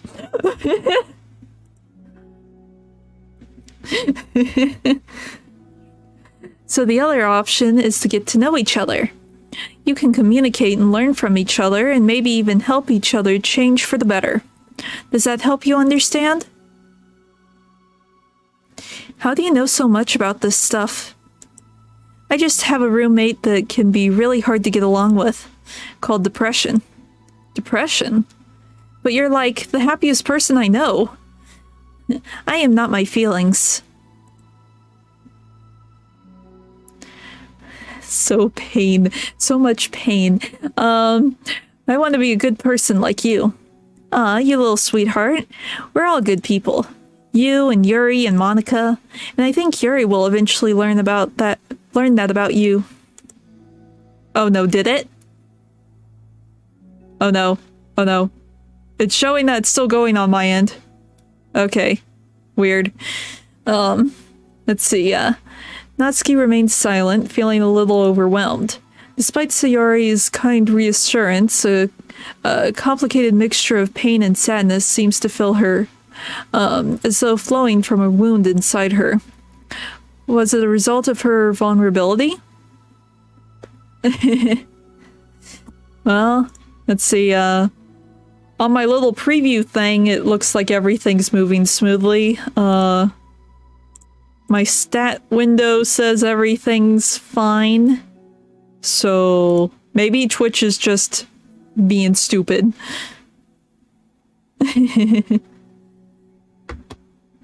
Yeah, updates probably help too. Let's see, no, it wasn't as though she was inflicted as a... no, it wasn't as though she was inflicted a wound after becoming vulnerable. Okay, that's just bad grammar. It was as though she began to rediscover an old wound. One that cannot simply be bandaged and left alone any longer.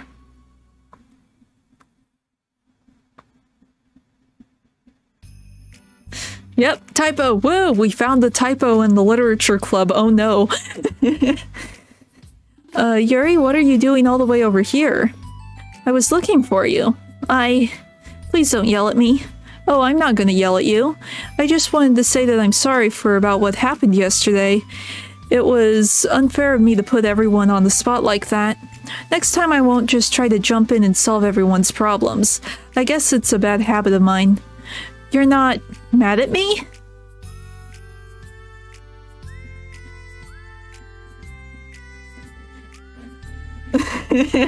Yes.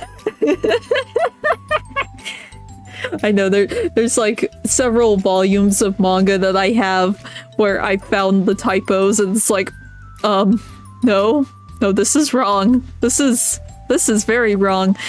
There was this one volume, I forget which series it was even in, but they put the same dialogue in 2 separate word bubbles next to each other. It was like, how did no one notice this before it went to print?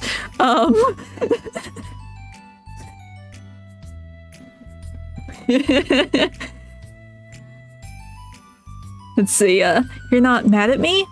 I thought you were the one mad at me. I was so awful yesterday. Yuri curls up, recalling the details of the argument. I can't even have a normal conversation without saying something wrong and making everyone upset. Hold on, that's not what happened at all. Let's talk about this, okay?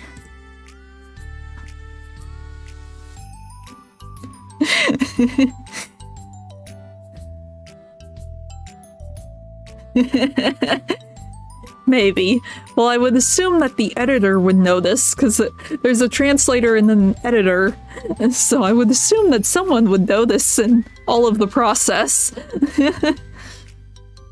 Let's see, Yuri pauses for a second, then manages a nod. Monica takes a seat next to her on the staircase. I'm having a lot of negative thought patterns and I can't get away from them. What kinds of negative thought patterns?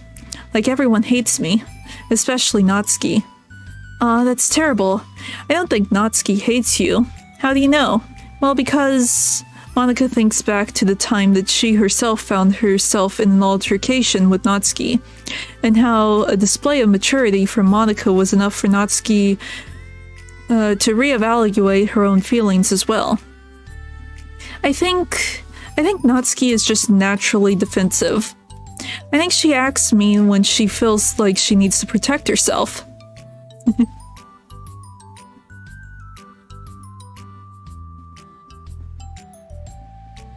That's what I mean.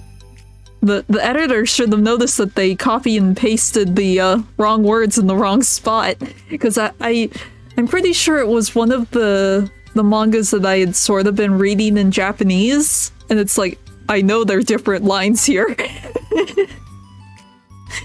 So it's like, it was a blooper.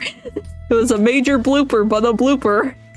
I've even found manga where they didn't put the lines in the word bubble at all. Where it was just a blank space. And it's like, there were words here. I know that there were words here.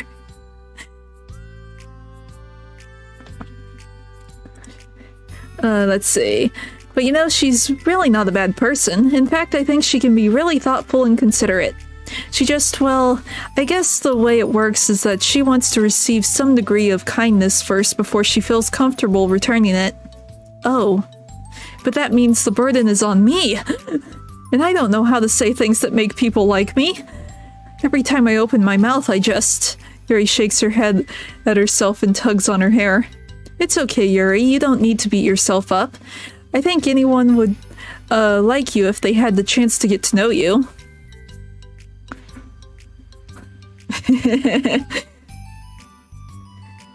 Well, unfortunately, the opposite is true. That's why I'm not talkative anymore in the first place, because everyone used to think I was weird and talk about me behind my back. That's just what happens when I draw attention to myself. Natsuki even said she found it more respectable when people speak their mind, so I did, and she hated me anyway. That was enough to confirm my fears. But Sayori and I like you, and we've gotten to know you a lot by now, right? Yuri doesn't seem to have a response. Hey, what do you think of Natsuki? I don't think about her. That's not what I meant, really. I just was wondering if you had an opinion of her. I do. What is it? Natsuki seems to bring out the worst in me, and I feel really ashamed of it. I like to think of myself as a fairly sophisticated person, so for someone to just treat me like I'm inferior despite my tastes, that's just the worst kind of insult coming from someone like her. And it makes me think bad things about her. But everyone else seems to like her, so the only explanation is that it's me who's doing something wrong again. And my feelings are feelings about her are wrong, and I'm wrong to get upset over something so childish and inconsequential. No, Yuri, feelings are never wrong. Well, they're not right. That's the thing. Feelings are never right or wrong, you know? They're just a state of being that we don't always have control over. But that doesn't mean they have to control us. I feel like that's something I learned around when I first started the club. We can hate ourselves for feeling a certain way about things, or we can, just acknowledge that they exist and try to understand them better. I could never be mad at you for just feeling a certain way. It's about how you handle them. And I think working through feelings is a great opportunity for teamwork. Yuri wears a dejected expression. You make it sound so easy. You're so mature, and so good with people. I feel like such a child in comparison. Oh, Yuri, I'm far from perfect, but these are learned skills. They didn't come naturally to me either. It's really hard to, reflect on yourself and separate your feelings from your thoughts. I just want to be a good person. Well, I think it takes a good person to get this far. That's good enough. I want to be able to communicate to her. Communicate what? How I feel. How it makes me feel frustrated and upset when she's so negative and dismissive of the things that mean so much to me. And how it reminds me of me. Because I know because I know what it's like to feel misunderstood and angry at everyone. I know that telling yourself you're better than everyone else is just a defense mechanism. We're just people. We're fragile and unstable. But I'm just tired of that getting in the way. I can't stand it when the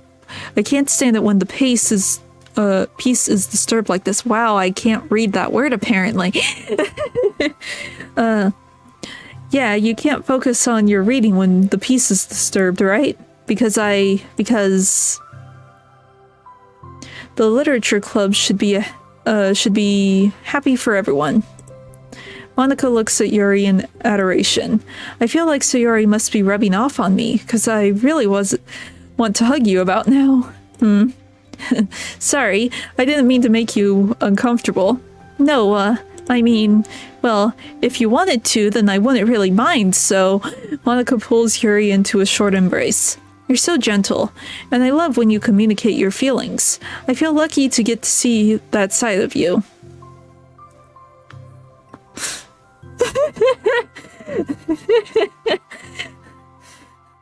No. Libitina might, but not Yuri. Let's see. And I'm sure Natsuki will too. I'm going to write her a letter. Oh, a letter?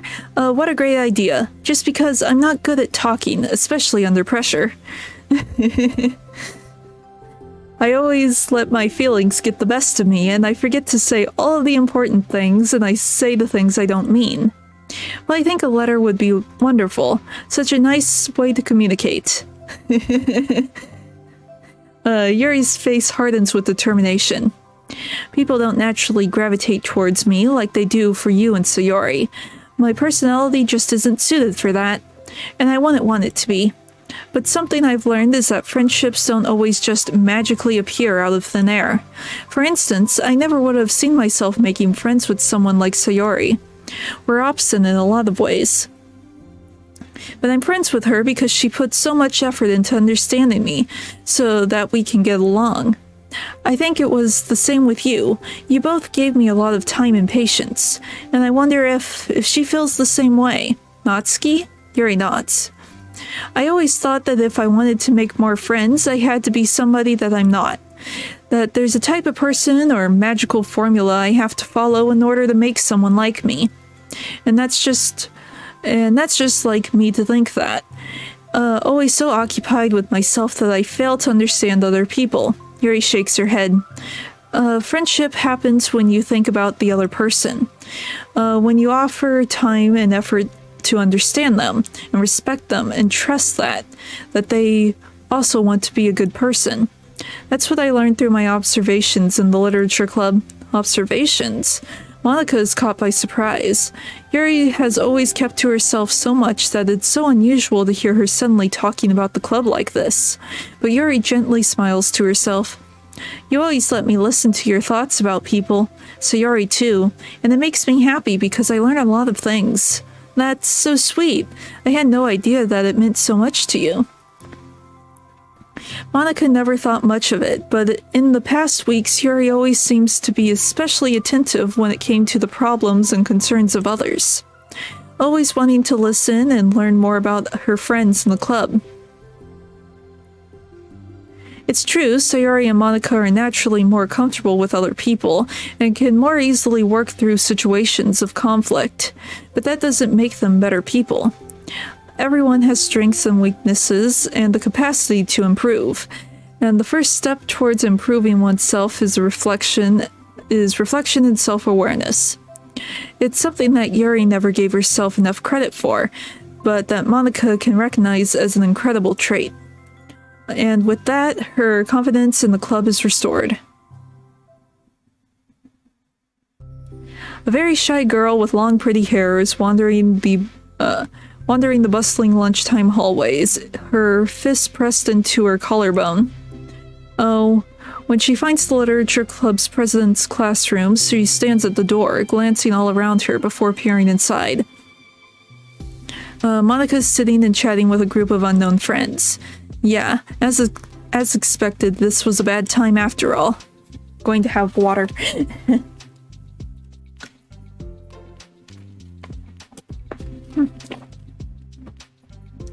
Okay. Yes, water. Suddenly Monica glances towards the door, making the girl panic and duck out of sight. Before she can regain composure and decide for sure to leave, the classroom door gently opens. Yuri, what a surprise to see you during lunch. Yuri squeaks in response. Please help me. What? Is everything okay? Yuri shakes her head. I don't know how to write letters. Yes, water. Mizu.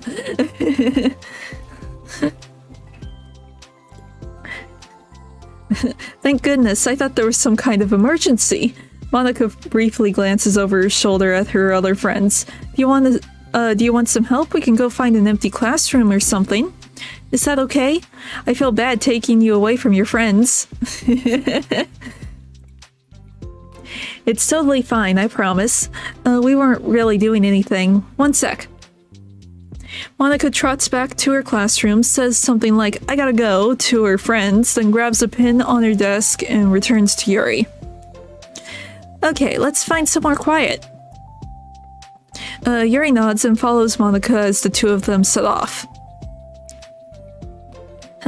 How are you today? Huh? Me? Well, yes. Oh gosh, sorry, I was just caught off guard. I'm doing well today, just tired. I never seem to get enough sleep during the week. How come? Oh, I don't know. I think I'm just easily distracted. I get really sucked into things and start neglecting the time. Me too, I do that too. Hey, this classroom is empty. Now I can't speak again. This classroom is empty. Let's go in here. After peering inside, Monica opens the classroom door and the two of them enter. Yuri's moment of relaxation ends. She watches as Monica pulls two chairs up to the same desk and then obeys as Monica beckons her to take a seat. She stares down at an empty desk. You nervous? I don't want to do this. We don't have to. We can come up with something else. Yuri shakes her head. It's my chance to do something good. I need to take the initiative. Gosh, you must be really determined. I know how hard it is to step out of your comfort zone. I'll be sure to encourage you. Yuri pushes through her anxiety and grabs a handful of lined paper from her notebook. Then she picks up her pen. Hey, you're left-handed. That's neat. Ah, yeah. Now I don't have to worry about bumping into your arm. Monica playfully rubs her shoulder against Yuri's. Sorry, I'm just being silly, I guess. Anyway, how about we start by listing the different things you want to say to her? Yuri thinks. I feel embarrassed all of a sudden. It's okay. How about some of the things you said to me yesterday? But, never mind, I guess I'll try. Yuri thinks for a moment longer, her tension evident. Then she writes the word reflection. This is about my reflection on our behavior. The key question is why we act like this towards each other, but have been able to separately be friends with Sayori and Monica. That's me! Yes, it is. So, Yuri thinks. I've been able to befriend the two of you because you've taken the time to understand my needs and respect my interests. The same goes for Natsuki too. We started off as pretty hostile to each other because I was so worried about getting what I wanted, but she just wanted to be respected more than anything else. Once I stopped making it all about me, she was able to do the same. I want to do that too. So what kind of things do you want to do for her? I want to do the same thing for her that I like to receive. I like it when people respond positively to the things I talk about and not just brush me off. I like it when my feelings are taken seriously. And I like it when you and Sayori trust that I want to be a good person even when I'm not doing a good job at it. Let's write those things down. Okay. Yuri writes some things down. I think the most important thing to remember here is that Natsuki is feeling vulnerable, so we should make sure that the letter puts her first. It's hard when you're feeling hurt, but it never helps to just tell someone all the things that they're doing wrong. I think first you have to make sure that they know you're ready to respect them and listen to them, and admit the things that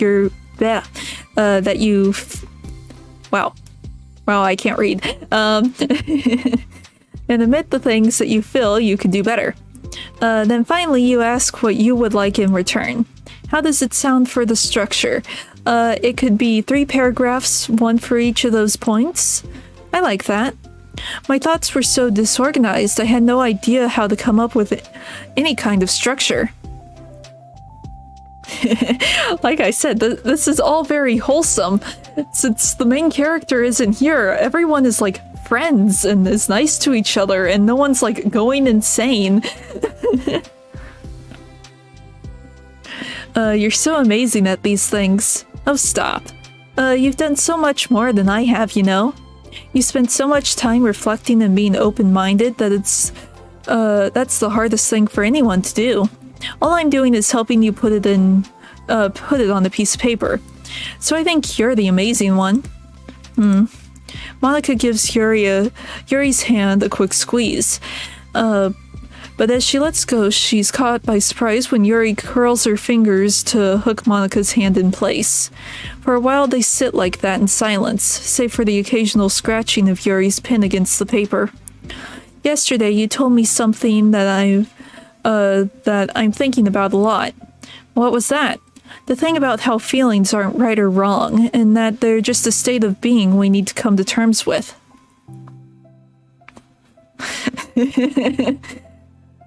Yeah, pretty much.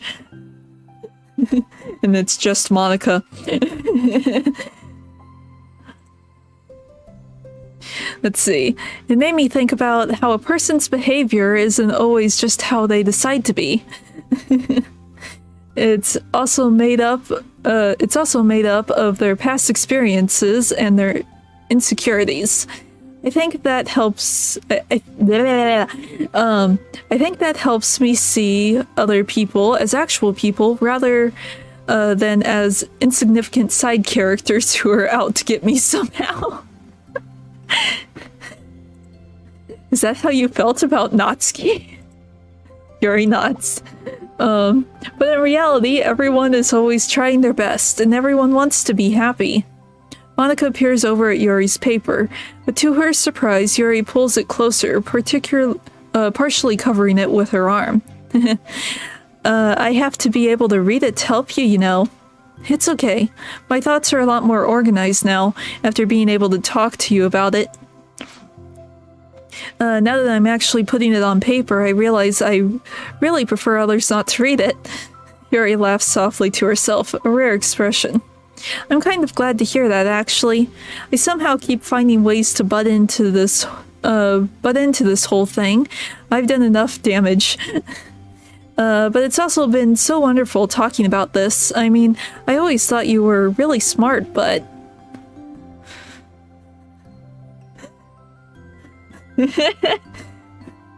Yeah. She has the mindset of Bakugo on My Hero. All of you are just side characters. Get out of the way.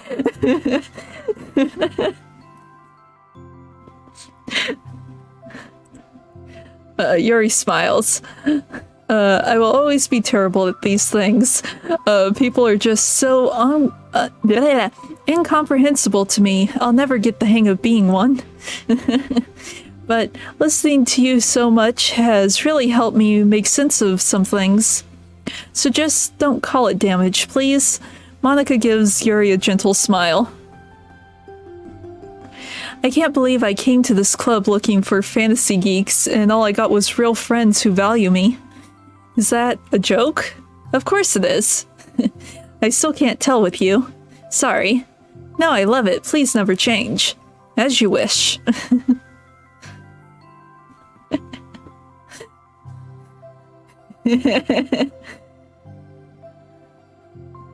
Let's see.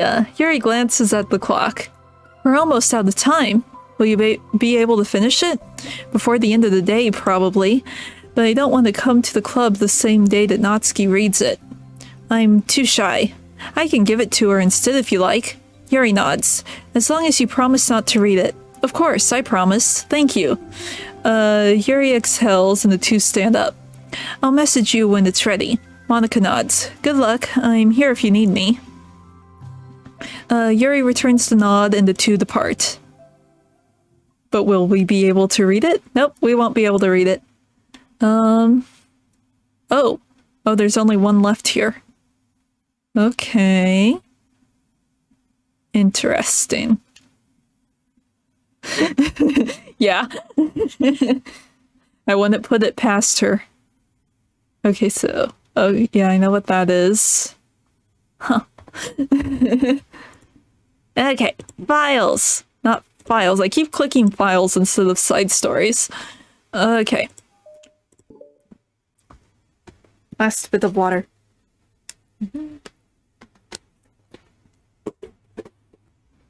Okay. It's only been one day since Yuri's letter was delivered to Natsuki with Monika's help. Yes, it's just instantly open. Because Yuri chose not to attend the club meeting that day, she and Natsuki haven't faced each other since.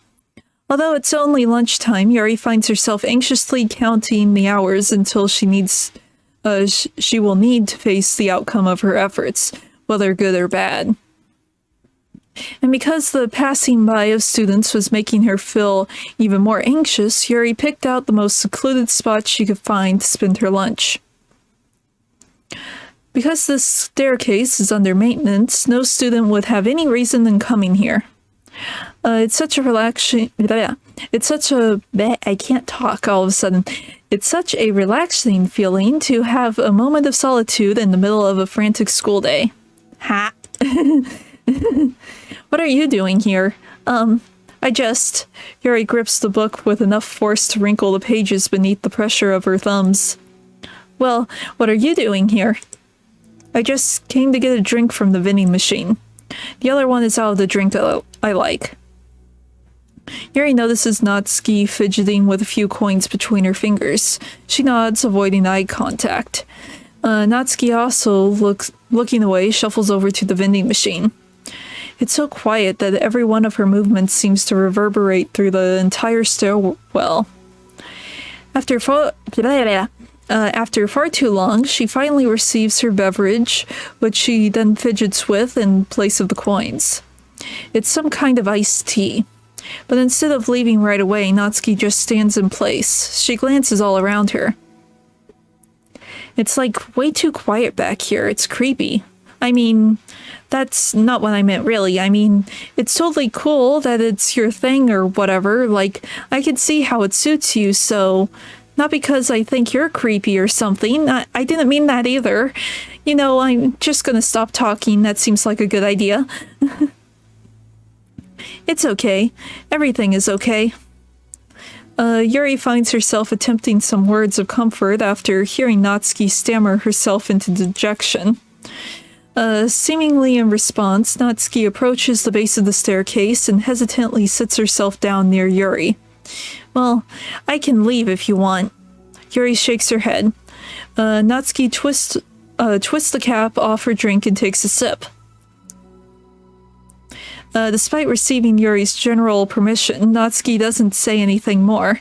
Yuri continues to read, or at least pretends to. And the two just sit there for a long time. The tension seems to fade a little bit as time passes. Even without any words, this seems to mean at least something, though it's not clear what that may be. Lunch ends more quickly than expected. Natsuki is the first to stand up with her empty drink bottle. Are you coming today? To the club? Yuri nods. I'm sorry for being so awkward. I'm really bad at talking about this stuff. I just can't for some reason. I don't know why. But I want to, eventually. There's no rush. I promise. Thanks.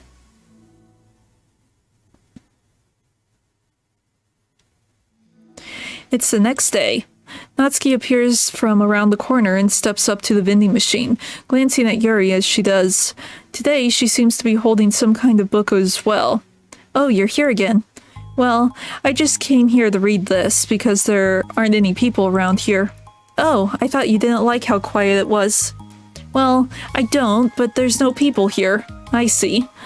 Natsuki sits down. The mood feels much different today than it did yesterday. After yesterday's lunch and the club meeting that followed, Natsuki and Yuri are beginning to feel more relaxed around each other again. Although Yuri's letter is still lingering in the back of Natsuki's mind, she continues to detour around it. But it's okay that I'm here? Yeah, I don't care. I mostly just don't feel like dealing with the crap I get from my friends about it. Especially since, like, they all just assumed I stopped reading manga after I joined the literature club. Not that I'm trying to hide it from them exactly. But I just don't want it to come up again now, after I've waited so long for this new volume to come out, literally months at this point. You don't have other friends who are into manga? Not unless online friends count. And Sayori, but that's different because she's not exactly into it. She just likes it. You know what I mean? Honestly, you're lucky that the books you're into at least look like books, so you don't have to feel like everyone is constantly judging you by what you're reading. That would be so awful, especially since I already hate attention so much. Well, it's a good thing I have thick skin, I guess. By the way, I would totally recommend finding some friends online if you haven't already, if you're like me and have no one to share your hobbies with. Oh, I have online friends. Since middle school, actually. I was especially desperate back then. It's somewhat embarrassing to reminisce about these days.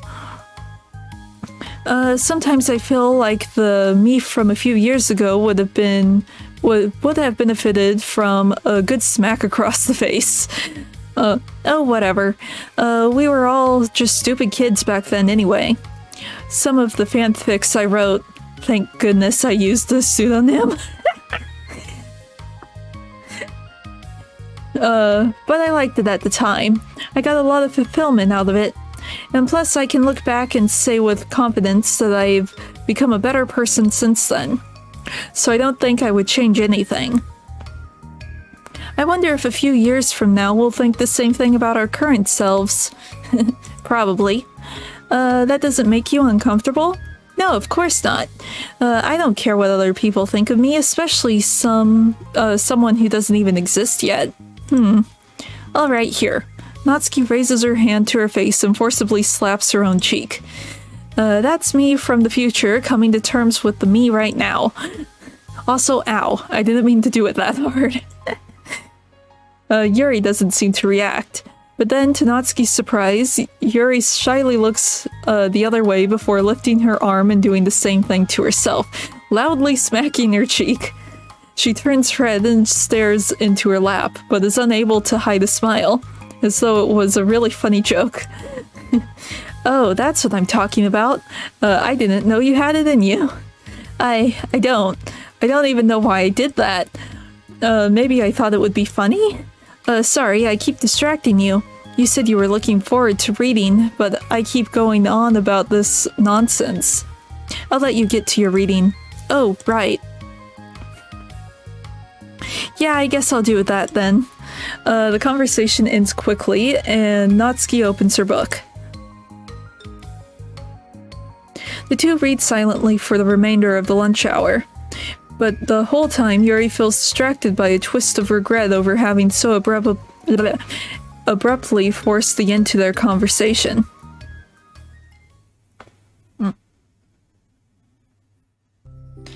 You're back. Yeah, I'm here to lay low again. Another day has passed. During lunchtime, Natsuki finds herself having wandered to the stairwell once more. Hey, did you buy that? Natsuki quickly notices a bottle of iced tea on the staircase where she normally sits. Yuri nods, avoiding eye contact. What, like for me? But you didn't know I was coming here today. What if I didn't show up? Well, I would have drank it myself, I guess. It was a stupid thing to do. No, it wasn't stupid. I just thought, never mind. What I meant to say is thank you. And that it's a really nice gesture. It's okay if you don't feel that way. I do. It was just the other things that I didn't mean. I swear, please believe me. Yuri pauses, then nods.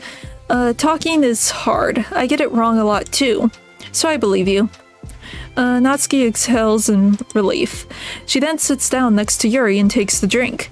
Knowing Yuri, she was probably overthinking it so much that Natsuki's tepid response filled her with self-doubt. I'll do something nice for you next time. Please don't feel obliged. I want to. I want to do nice things too. Okay, thank you. You can thank me after I figure out how to do something nice. I'll do it then too. Natsuki sighs. Nothing. It just reminds me how I haven't been able to get along with my friends lately. Is that why you've been coming here? Well, no, not exactly. I haven't been avoiding them on purpose or anything. There are just other things I'd rather be doing during lunch lately. I like being around them when we're all just having fun, but they also just can't take anything seriously. So when I'm, I don't know, feeling serious, then their attitude just really gets on my nerves. It's only gotten worse ever since I joined the literature club. How come? I don't know. I feel like I used to be really good with just putting up with it because it would be so stupid to cause drama over a joke I didn't like or something. But I just have a hard time doing that lately. But it's my fault for being overly sensitive. If I have a problem, I'm not gonna demand for everyone around me to change. But yeah, I know. Monika and Sayori really don't agree with that kind of thing. But they're not in my position, so it's easy for them to say that you should just communicate your feelings or whatever. It's not like my friend group does that kind of thing. I would just be making an embarrassment of myself. Sorry, none of this has anything to do with you. I don't know why I'm talking about it. It's okay. I like listening. What? Listening to other people's problems? Yes. That's weird. Sorry. I just like learning about people. Do you think it's weird? No, that's not weird. I probably just misunderstood, so... I don't know, does that mean I should keep going? If you'd like. Okay. Well, I don't know what to talk about now. What are some things that you like about your friends? A lot of things. I mean, they're really fun to hang out with, like after school and on the weekends, and they really like my baking, and it's fun to complain about school together. They make me laugh a lot, and we have a lot of good memories and inside jokes. Oh, I'm bad at a lot of those things. So, are those all things that are important to you? Well, kind of, but they're not the things that I need to get out of everybody.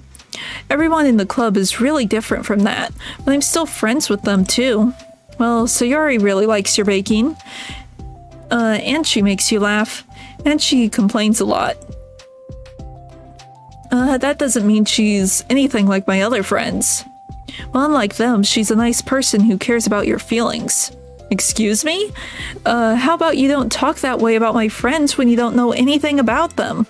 Natsuki stands up. No, wait. I'm sorry, I didn't mean it.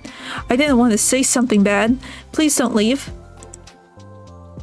Natsuki sighs and shakes her head. It's fine. As long as you understand that you can't just judge people like that. I'm sorry. Natsuki sits back down. You can't just compare friends like that and measure who's better than who. Everyone's different. I'm sorry.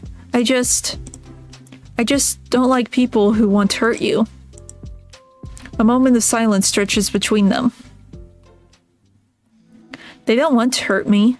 We just like to tease each other about stupid things. It's fun. I don't like that. Well, that's why I'm friends with them and you're not. You like it? Just don't worry so much about me. It's not worth it. I'm sorry. I wish I knew how to help with social conflicts, like how Monica can. She's good at these things. Not really. Also, I don't always want help. Sometimes it's just stuff I have to deal with myself. That's what Monica and Sayori never seem to understand. Sometimes all you do is look at them wrong and they'll be like, "Aw, what's wrong? Is everything okay?" I just want to mind my own business sometimes and decide myself if I want to talk about things. The only one who understands that is you. So you really shouldn't be so hard on yourself. You're not as bad as you think. Oh, you don't need to reassure me or anything. I mean that. Plus it makes sense that someone who doesn't talk a lot would make a good listener. Thank you. You're also nice. It's really hard for me. It doesn't come naturally at all. It's so weird because I always thought of myself as someone who can just say whatever's on my mind. But I feel like that only works when I'm annoyed or upset or I want to say something mean. Why am I like that? You don't have to answer that, I'm just talking to myself. Yuri nods and remains silent. Natsuki notices her fidgeting with the page on her book. How come you like reading so much? Oh, well, a lot of reasons. But I just get sucked into it so easily. It's so immersive, like I want to be a part of it. I think there are a lot of things about people in real life that make me feel uncomfortable and frustrated, especially when it comes to following social conventions and group interactions. I just don't really understand it, and I have no real desire to participate. But it's different with books. It feels like I always want to be around the characters. I feel such a strong emotional connection with them in ways that I've never felt with real people. So, in that way, it can sometimes feel more real than real life. Really? It's that hard for you to be around people? Like, all the time? Fairly often. Especially in group settings. When people are making all kinds of conversations and saying jokes and all of that, I don't know what to do, and I just disengage. Oh. That doesn't get lonely? I don't think so. I can still enjoy spending time with people one-on-one, and I have online friends too, of course. Do you ever wish that you could be friends with the characters in your books? All the time. Sometimes so badly that it makes my heart ache. Yeah, me too. Really? A lot. Like, more than anything. After Natsuki mutters that, silence fills the stairwell once more. But it's a mutual silence, one full of understanding.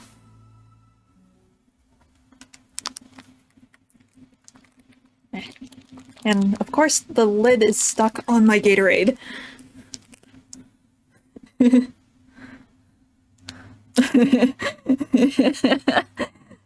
Sort of.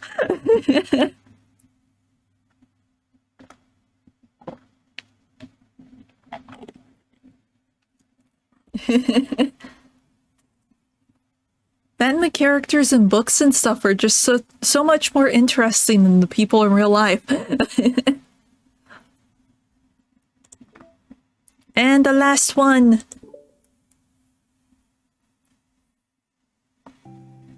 Hey. Oh, hello. I almost thought you weren't coming today.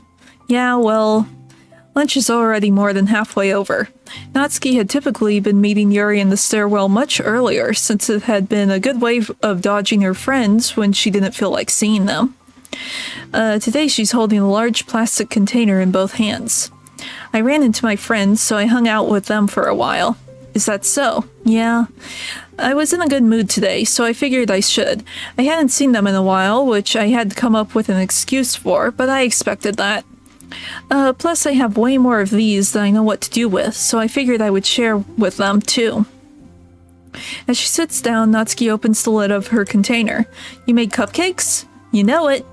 It's been a while at this point, so I figured it was about time again. You can take one if you want. Yuri takes a cupcake and carefully twirls it between her fingers.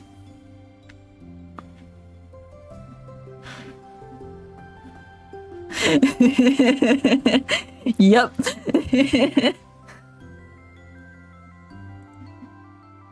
It's brown with dark green frosting, immaculately shaped into a floral pattern, and topped with some kind of glittery powder. Why can't I say that word? How pretty. I just ate, so I might not be able to finish it. Are they for the club? Yeah, I guess so. I didn't really think about it, I just made them. I just thought that because of green... I just thought that because green is Monika's favorite color, right? Well, yeah, but that's not really... Yuri takes a small bite. This is green tea flavored. I love green tea. Oh, do you? It was just a random idea I wanted to try, so... Don't laugh at me. I'm not. I just felt happy. Oh, sorry. Usually when... Never mind. What I mean is that I'm glad. Sorry for saying dumb things again. I just wanted to do something nice. And this is something I happen to be good at. And I do know that you like them from past experience. Yuri turns red, recalling the times she treated herself rather generously to Natsuki's cupcakes. Ironically, her mouth is too full of cupcake for her to stammer an excuse, so she just settles for a disapproving look. How did you get into baking? Oh, well, I don't know. It just kinda always appealed to me. Well, a few years ago, I read this one manga with a lot of baking, so I got, like, super into it for a while. I was probably making stuff almost every day. But it's something that I always knew I liked anyway. It's like, baking is like an art. But when you get good at it, it gets more delicious too. I'm struggling to imagine myself putting my heart into something so artistic, knowing that it would just be eaten afterwards. Yeah, maybe you're too practical for it. I think I prefer to be on the receiving end. That's my other favorite part about it. It's something I can do that makes a lot of people happy, like unconditionally. Everyone is always so thankful, and in that moment you get to be like a little bringer of joy. I don't know, it just makes me feel valued? Yeah, I guess that. So you were able to make up with your friends today? There wasn't really anything to make up with them about. We weren't fighting or anything. You weren't? Maybe I misunderstood. It only turns into a fight when I lose my cool, and that's just unnecessary drama. It only makes things worse. So they're not going to stop? I mean, it only happens sometimes anyway. It's just the way they are. I'm the only one who ever has a problem with it. It's not worth it. Especially since I have somewhere to go now when I don't feel like hanging out with them. Oh, I see. The cupcake's empty foil wrapper abruptly crinkles as Yuri clenches the fist. I'm glad that the situation is resolved, and that you don't have to avoid them anymore. Yeah, me too. And I don't have to bother you during your alone times anymore. I'm sure you have a lot of reading to catch up on. Yeah. I know that cupcakes are basically nothing compared to all the stuff you've done for me, but it's the best I can do. So you can have the rest of them. Natsuki grabs the box and slides it over to Yuri's feet. Yuri stares at the box. Then she shakes her head and slides them back. You should save them for your other friends. But I made them for you. Natsuki's voice whines as she protests. I know. And I like them very much, especially exactly as you thought. You succeeded. But I know you care about making your other friends happy too. And if this is the way you know how to make them... And if this is the way you know how to make that happen, then I'm not going to take it from you. No, they were for making you happy. You make me happy. You're worth more than the cupcakes to some... you're worth more than cupcakes to some people. That's why they want to spend time with you and be your friend. Without warning, tears pour from Natsuki's eyes. She pulls her knees to her chest and starts sobbing into her arms. Natsuki, I'm such a bad person. Yuri stammers, feeling panicked. I didn't mean to say something bad. Natsuki shakes her head and wipes her eyes. You didn't. Natsuki tries to choke back her sobs, but struggles to speak through them. I just really hate myself sometimes, and it feels so wrong when you say those nice things to me. Like I don't deserve it. I'm sorry. No, I am. I'm so difficult. And I can't think of even a single thing about myself that somebody would like. And I hated myself for bothering you during lunch. I just thought it was my chance to be a good person. Like, to be nice and do the things you wrote about in the letter. I know if I tried in the club, Sayori and Monica would be super annoying and make a huge deal out of it. You know? I think a lot of these negative things too, about myself. I never felt like a good person. I always scrutinize everything I say, and later I feel like I said all the wrong things. And I just spend so much time thinking about myself, hating myself, and feeling like everyone else must hate me too. So I understand some of that through my own experience. And that's why I wanted to write the letter to express my feelings. It pained me to see those things in someone else that I saw in myself. Natsuki sniffles. Yuri rustles through her bag and pulls out some tissues and hands them to Natsuki. Monica told me that it takes a good person to reflect on these things, the desire to improve yourself. That makes you a good person, so don't worry so much. Also, there are things about you that people would like, so... Like what? Like how you're fun for people to be around. And you're not shy, and you know how to make people laugh. And you're very passionate about things, and you know how to take the lead. And you care a lot about other people, and just a lot of things. Oh. Well, now you're making me feel really embarrassed. Well, you're the one who asked. And don't you think I feel embarrassed? Natsuki tries to hide a smile, then she sighs as it fades again. Every time I come here, I always think it's the last time, but then I keep coming back for some reason. Is that bad? Just really confusing. I mean, my friends and I go way back, so ditching them all the time feels like... I don't know. Feels like what? Natsuki's voice gets quiet. Maybe I'm scared that they'll get mad at me. I really don't know what to do. She pauses. Yuri stares into the distance, tracing her eyes along the patterns of the floor tiles while she thinks to herself. What would you do, hypothetically, if your friends were happy for you instead of mad at you? Happy for what? Happy that your new club is making you happy. Well, that's just not a fair hypothetical. Natsuki says that, but with little confidence in her voice. I still can't read things. I always told myself that I don't rely on the approval of others to be happy. And I still feel that way, but I'm not spending time with people who put me down whenever I don't have their approval. That's probably what's making me feel so confused. Because I'm threatened out of the things that should make me happy. So no matter what, it's like I have to be unhappy to be happy. It's making my head hurt. That must make it really difficult to feel comfortable with yourself. Being made to feel like you're wrong just for being the person you are. It really goes against everything I believe in, doesn't it? It goes against the kind of person I want to be. I'm fed up with it. I'm fed up with a lot of things. Natsuki presses her palms into her forehead and shakes her head. I know what's best for me, but I keep convincing myself out of it. It's so much easier to be comfortably unhappy than it is to do something so scary. To do what? You know, to end it. With them? Natsuki nods. I didn't think you were actively considering that as an option. I wasn't until recently. It's just one of those things where, like, it's been a certain way for so long that you just get used to it.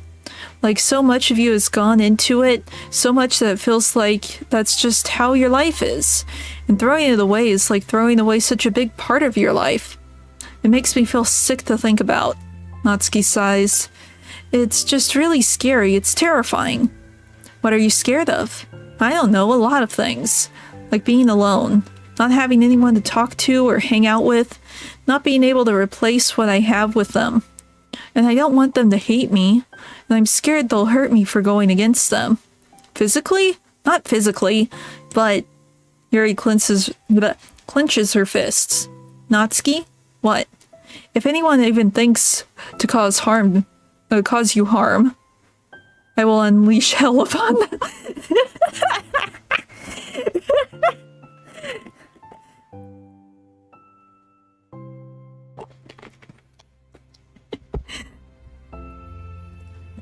Natsuki snorts in laughter.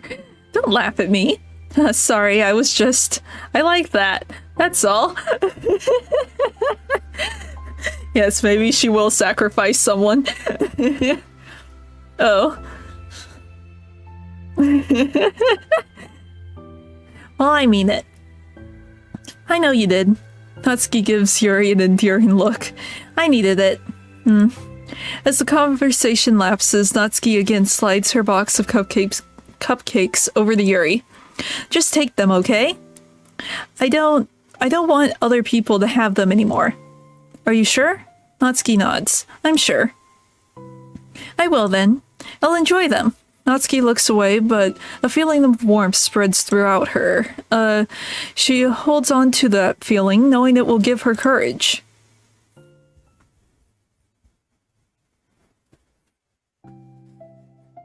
Ah, you're here first today.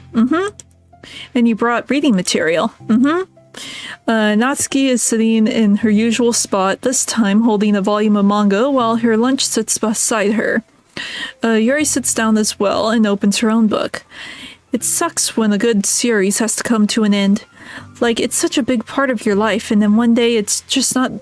one day there's just nothing left. Makes you feel so empty. Unfortunately, I'm about to experience that myself. I'm on the last book of this series. That sucks. But there's also something satisfying about letting the story conclude. I don't know if I'd want it to go on forever. Maybe. But there are some things I wish could. On the other hand, have you ever read something that overstayed its welcome? Yeah, definitely. I can think of at least one thing I've read that's got... let's see. I can't read. I can think of at least one thing I've read that got pretty unbearable like halfway through and the ending really sucked. So it sucks when something good has to end, but it also sucks when they just keep inventing more plot until you don't like it anymore. I guess it sucks either way. Well, that's the nature of all things. They come to an end. The two fall silent. They slowly eat while making their way through their respective reading material. Except Natsuki doesn't seem to be touching their food at all. You don't go out during the weekends, right? Excuse me? Like with friends at the mall or downtown or whatever. I'm a total shut-in, you know? Or I'm not a total shut-in, you know? Oh, my bad for making assumptions. Well, I'm sure I go out less often than other people like you and the others in the club. I don't really meet with friends and arbitrarily spend time like that. I'm usually meeting with my board game group. Board game group? It doesn't matter, it's just nerdy stuff. Why do you ask anyway? I was just curious. I just realized that I couldn't picture it, so I was just curious. Yuri looks at Natsuki and realizes that she's shaking. Don't look at me like that. Sorry. Natsuki pulls her knees to her chest and puts her head down. I can't take it. Did I do something? Yuri gets flustered, her mind racing over what she may have said or done. I did. I ended it. I texted them earlier telling them, and then I just blocked them because I'm so afraid of their responses. And now it feels like I'm dying inside. Oh, that's... I'm sorry. Totally unsure of what to do, Yuri can barely find any words to support to offer. Meanwhile, the sound of Natsuki's unusually hard breathing fills the air. Then she speaks again, barely above a whisper. Help me. I feel sick and I want to hit my head against things. Please help me, I can't take this. You may be having a panic attack. With that realization, Yuri's demeanor suddenly changes. I have experience with this, so I'll help you through it, okay? Natsuki meekly nods through her rapid breaths, head still buried in her knees. Yuri slides herself over to Natsuki and sits on the step behind her. Then she puts her hands on Natsuki's shoulders. Can you feel my hands? Natsuki nods. Her shaking becomes much more apparent through Yuri's sense of touch. Yuri keeps her voice low and gentle. You're safe right now. You're in a good and safe place where nothing can hurt you. Natsuki nods once more. Although Yuri is only touching Natsuki's shoulders, she can practically feel her racing pulse through the base of her neck. We'll do a breathing exercise together. All you have to do is listen to my breaths and breathe along with them. Let's breathe in now. Yuri takes a deep, slow breath. Beneath her hand, she feels Natsuki's shoulders rise as Natsuki takes a breath of her own, trying to mimic Yuri. They exhale together, although Natsuki's breath shakes on the way out. That's good, let's keep going. Yuri breathes in once more and Natsuki joins her. They continue like that for a few more cycles while Yuri closely monitors. Eventually, Yuri feels Natsuki rest more of her weight onto Yuri's palms. Let's focus on the physical world. All you have to do is focus on the feeling of your breaths going in and out, and the weight of my hands on your shoulders. You're in a safe and comfortable physical space. Minutes pass in silence. By now, the worst of it is past, but Yuri is determined not to move away until Natsuki prompts her to. Meanwhile, Natsuki has lifted her head off her knees and her breathing has mostly steadied. Then she takes a final deep breath and slowly pulls herself to her feet, causing Yuri to let go. She stretches her arms. I'm sorry, I didn't mean to freak out. I don't know what my deal is. You don't have to apologize. This must be enormously stressful for you. Is that going to keep happening? It may or it may not. We can take measures to help prevent it in the future, but I think it will naturally get better over time. Natsuki motions to sit back down again, and Yuri moves over. Yuri turns away to pick up her own open book, from the dusty floor, which she had hastily set down earlier. She brushes the dust off the cover. I don't think I could have gotten through that alone. You're not alone. Feeling shy again, Yuri speaks into her own lap. From now on, you don't have to do anything alone. As she says that, Yuri tenses up. It's rare for her to so openly share her thoughts, but something about Natsuki, of all people, makes it feel so much more natural to do so. Perhaps because, like Yuri, Natsuki is so timid and uncertain of herself. Natsuki does such a good job at hiding it that it's taken a long time for Yuri to finally realize it. And because of that, Yuri is able to deliver the reassurance that she herself would have wanted, demonstrating that you deserve the love of others. If you can accept that for the first time, then perhaps you can begin the journey of learning to love yourself.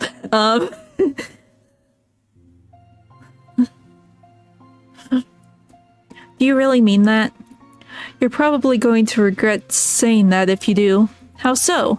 Because I'm probably going to have a lot of free time during the weekends from now on.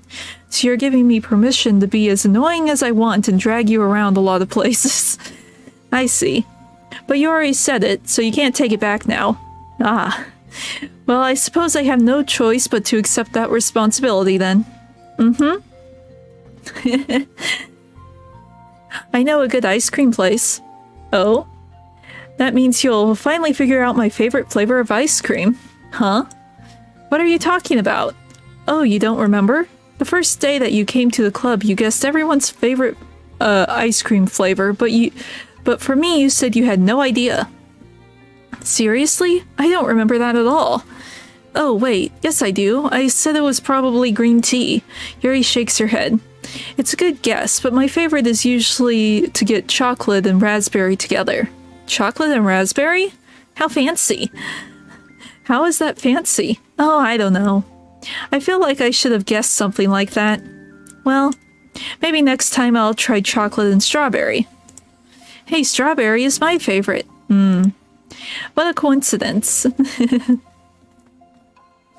I think it helps to have something to look forward to. I still have the sick feeling in my stomach, but it's easier now to convince myself that I did the right thing. Is there anything better that I could be doing? Not that I know of. There's nothing that will make this easy for me.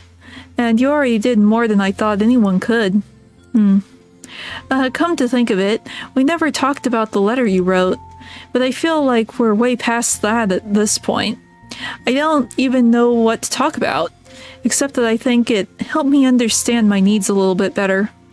The way I like to be treated, and the kinds of friends that I want to have. That's why I wanted to start coming here in the first place, even though I was so scared of causing more problems. I thought it was a coincidence that you ran into me here initially. Oh, well, not exactly. What do you mean? Nothing. I may have tracked you down first, with the help of Sayori. But you said I was shy, okay? I wasn't ready to, whatever, you know what I'm saying. Well, I guess I'm glad that you worked up the courage. Even if it was in your own way. I can tell that you're making a lot of difficult decisions. It's brave, and it will make things better in the long run. I think anyone would be proud of you for it. Anyone? You mean like you? Yes, like me. You know, I could get used to this. As long as you don't tease me too much. Fine, just a little then. That's fine. I know how uncertain everything feels to you right now, but I really do think that good things are in store. Those are my honest feelings. Hello! How you doing? Yes, this is so good. And the side stories, they're so wholesome. Thanks. It feels nice to be reassured. The two girls continue their conversation through the remainder of lunch, but a new feeling hangs in the air, a feeling of greater certainty in the path forward. In just a few hours, there will be another literature club meeting where the 4 club members will happily spend time together. So far, no, but they do unlock new things. So, I'm not sure if doing the side stories changes the base game any. I'm curious to find out, though. But no, there's some depression in here, but it's mainly just wholesome. No spooks. Everyone is happy. Everyone is friends. Let's see. The 4 club members have at least spent time together. Each of them, all with their own special qualities, have something unique that they can deliver to one another. Through friendship and literature, the club members will continue to grow and find new happiness together. The end of each chapter is the start of the next. Yuri thinks to herself. Since she's about to finish her long-running series, it would be best to have a new book lined up. Perhaps this weekend would be a good time to visit the bookstore.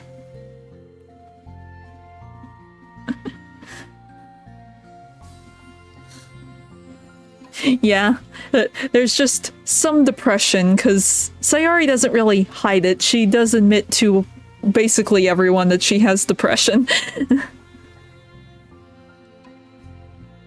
Yeah, I get that. Yeah, I got this, like, the day before it launched, the DDLC Plus or whatever, and it was, like, $3 off. It's like, huh, I wasn't expecting that, but okay.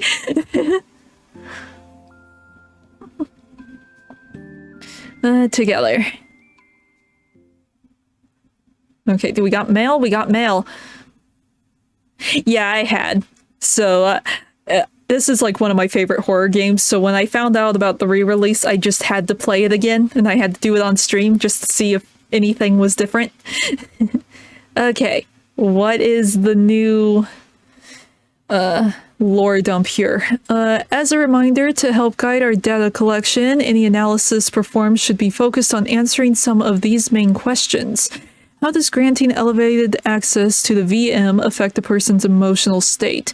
How does granting elevated access to the VM affect a person's values and goals?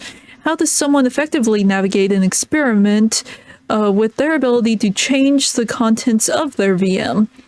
How is elevated access being weaponized? What actions and values most contribute to the destruction of the universe? Most importantly, how might your observation apply to our own universe? Bonus, how can we present this to upper management as an operation that benefits the company? Unrelated note, whoever changed the color scheme of the desktop to pink, can you please change it back? It's unprofessional and it runs the risk of drawing eyes.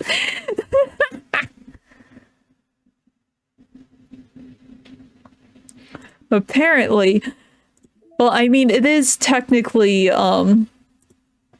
the Metaverse Enterprise Solutions that's running these experiments, so... Huh. Interesting. Okay. Huh. Huh. Yes, it is. But right now I'm in the calm part of it. There's like still a lot of stuff to unlock. Oh my gosh. Is there any new stuff in here? Maybe notes, and it's still the same. Huh.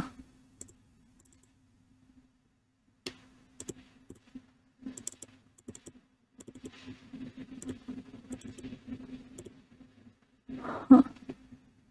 No idea. Did this change any?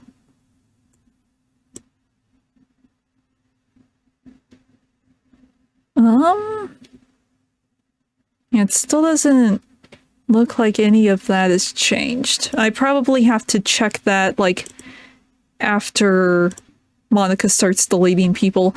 I guess I could just run through the, Yes, I am the guinea pig. Guess I could run through, like, the last little bit to get back to Act 2 or something. Because we still haven't gotten, like, the true ending yet. Okay. We are going with Natsuki! Might as well just pick up at this point so things can turn into a horror game again. We've had enough wholesomeness. Let's see. Well, baking sounds like it could be fun.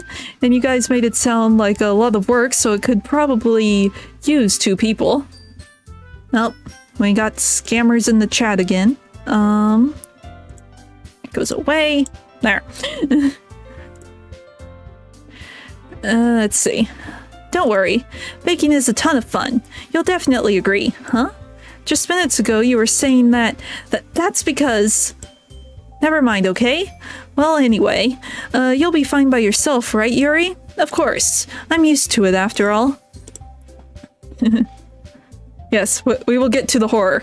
We will get through Natsuki's Sunday thing and then get to the horror. That's good. Even though Yuri is being melodramatic, it's a little hard to not feel bad. So that's everything, right? Anything else we need to talk about? No, I think that's it. Are you guys excited? Yes. Everything except the performance is going to be awesome. I don't think it really counts. What about you, Matt? Oh, in case you missed, like, the last stream, I changed the main character's name to Matt because it's the opposite of shiny and already sounds like a guy's name, so... yeah. Let's see. Me?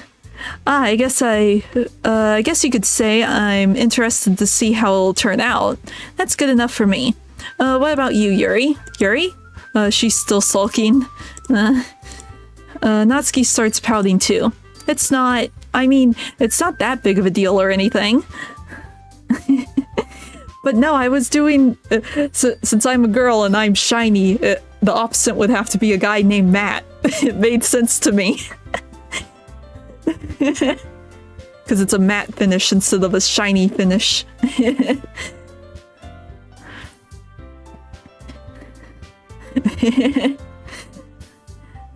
I mean, it's not that big of a deal or anything. Well, it might not be just that. I think that Yuri might just be feeling a little underappreciated in general, having to come up with something for her to do and then nobody offering to help.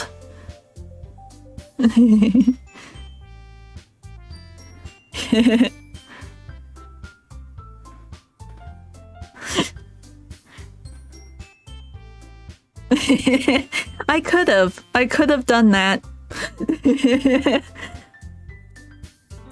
Let's see, that doesn't mean, Natsuki glances back and forth between everyone with a worried expression. Look, Natsuki, goes over and puts her hands down on Yuri's shoulders. Yuri, you really are the most talented one here, and you're going to help make the event a lot more fun and welcoming. I mean, the cupcakes will probably help a lot too, but you're gonna make the atmosphere special. That'll be really important for the way that people feel during the performance. Well, my name is Shiny Glider because it's a pun on Sugar Glider, and around the time I came up with that name was when I got into Pokemon, and Amoga is a Sugar Glider and shiny Pokemon, so Shiny Glider is sort of a reference to Amoga. Let's see. That you're really important for the way that people feel during the performance, so you need to stop being dumb and give yourself a little bit more credit. Natsuki releases her hands and turns around to face the other direction. You didn't really mean that, did you? Right now, I restarted it, so right now this is still the opening route, but I haven't done Natsuki's, Sunday activity or whatever on stream, so we're going to that. So eventually it'll give me a place where I can skip, and I'll skip when it tells me I can skip. I just haven't gotten the true ending on stream, so that's where I'm heading. You didn't really mean that, did you? Not really, but Yuri isn't the only one who's surprised. Monica... excuse me. Monica and I are also taken aback by Natsuki's words. Natsuki, of all people, to be saying such encouraging things. But I begin to understand. Natsuki was trying to sound like Sayori. Even if it didn't work perfectly, I can tell that she tried to say something Sayori would say at a time like this. Because Sayori always helps everyone smile and feel good about themselves. I'm sorry for being dumb. I'm going to do my best, and all of us are going to make it a really good event. Yeah. I hope to see everyone do their best, but with that, there's nothing more for today, so I guess it's time for us to head out. Okay, but I'm staying here a bit longer. I barely got to do any reading today, so fair enough, there's nothing wrong with that. Everyone packs up their things. I start to follow Monica and Yuri out the door as they chat between each other. Where are you going? Huh? We still need to figure out our plans for this weekend. You literally would have gotten home and realized that you didn't have a way to contact me. Oh, that's true. I have no idea how that slipped my mind. Geez, good thing I stopped you. I'm giving you my number, okay? Yeah, well, the next stream will probably be all the spooks again, so you will see it then. Let's see. I'm giving you my number, okay? You better not make it weird or anything. Why would I do that? Natsuki gives me her number. Okay. I'm coming over on Sunday. I'll bring all the ingredients. Wait, you're coming to my house? Well, yeah. What's wrong with that? I mean, I just figured that since I'm the one helping, I would be going to your house. Yeah, right. Like I could have a guy over at my home. My dad would kill me. Really? That's kind of strict if you ask me. Yeah, how do you think I feel? I can't do anything when my dad is home. Anyway, I just need to complain for a second. We have each other's numbers now. That's all I needed from you. I guess I'll text you when I'm coming over. Alright, fine by me. Yeah. I'm really gonna show you why I love baking so much, so you better look forward to it. Oh? Didn't you say you were just going to give me the dirty work? Well, I was just saying that. It's not like I could act like in front of everyone. That I was looking forward to this. Wait, really? Well, kind of. Just because I've never gotten to bake with someone else before. That's all it is, so... Alright, I get it. Sorry for overreacting. Anyway, I'll be heading out now. See you Sunday. Ah. Never mind. Okay, skipping! My anxiety shoots through the roof. Even though I've gotten pretty used to handling her at this point, there's no telling what might end up happening when we're outside the school. More than that, she told me that she was looking forward to it. Is this the chance I have to make something happen between us, or is it too early for that? Only time will tell, but until then, I won't be able to take my mind off of it. I seriously can't wait. Now I can skip. Now I can probably skip.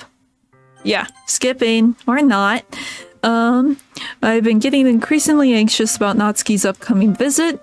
I keep telling myself there's no reason to be nervous, but it doesn't help much. I wonder if she'll act any different when it's just the two of us. Meanwhile, she's been texting me a lot. We send each other one after exchanging numbers to double check, but it turned into a conversation. She's almost a different person. She's almost a different personality on the phone, using tons of emoji and cute language. She also really likes complaining about things, but I kind of saw that one coming. But putting Natsuki aside... Okay, now I can skip. Get me to the new stuff.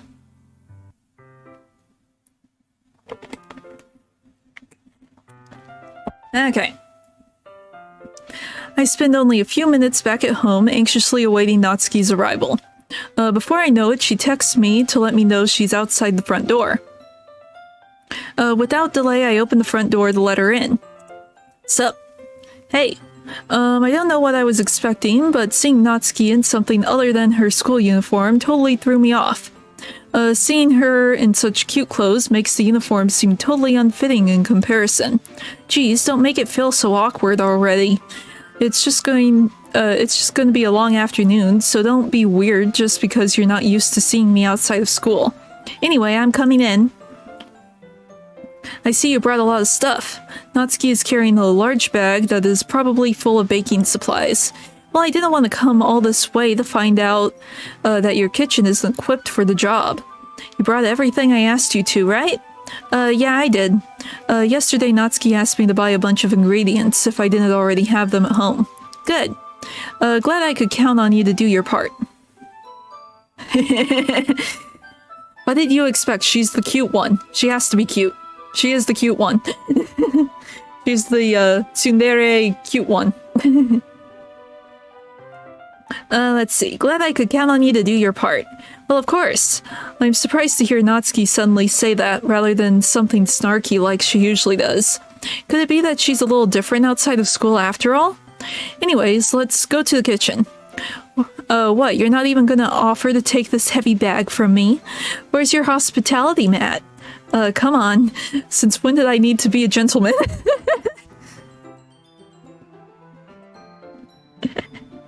That's the point. I grab the bag Natsuki holds out to me. Ugh, this is ridiculously heavy. I carried that all the way here. Are you impressed? I see now. Yeah, I am impressed, Natsuki. It seems like I always underestimate you. It's because I'm so small, isn't it? You jerk. Natsuki hits a fist into my chest. Hey, your size has nothing to do with it. Do you really hate being small that much? Huh? It's not like I hate it. I mean, sometimes I like proving people wrong when they think I'm only think I'm worth my size. I can't read. It's fun when I get to be small and also better than other people. But geez, never mind. What are you making me say? Don't think you can make me talk about weird things just because we're not at school. Are we getting started or what? There's a lot of stuff I gotta teach you. What? That's a little bit more like you. You're more fun when you just speak your mind like that. Hey, now you are treating me like a kid. I was just trying to be a little nicer to you, you know. And just because I don't have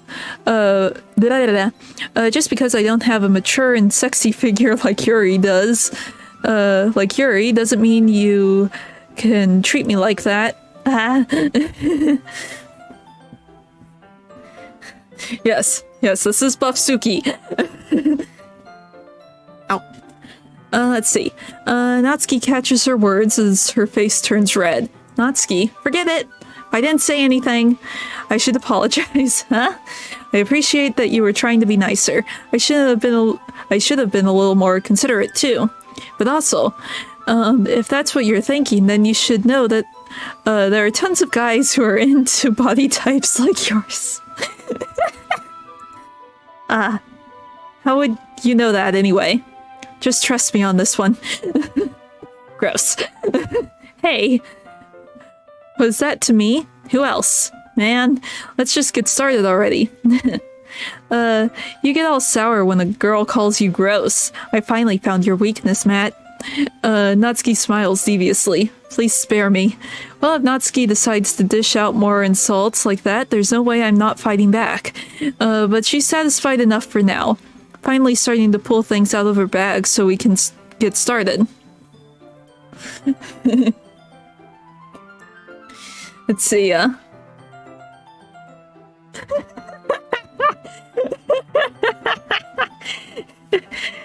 because it's a dating sim, all of the characters have to be hot. It is like a requirement.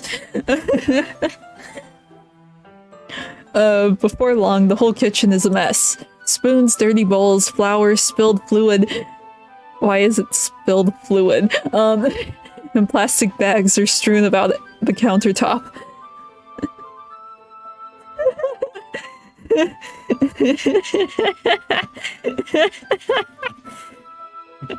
Should I put him in the thumbnail this time?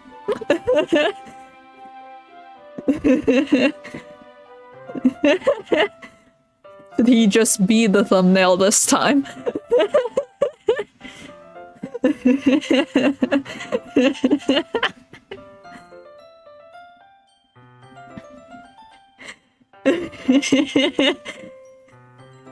I'll just have it like the very faint outline, like overlaid on the thumbnail. You just can barely see it, but it's there.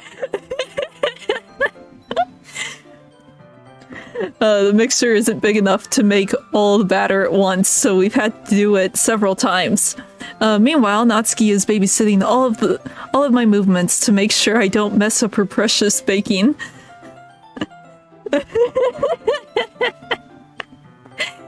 But it's just one thumbnail, and it's funny. Matt, where did you put the food coloring? The batter's going in the oven soon, so I need to fill the trays. I think it's still in the bag next to the table. What are you using it for? To color the batter, of course. I'm making each of the each tray a different color. That way, even if the flavors aren't different, everyone can still pick their favorite.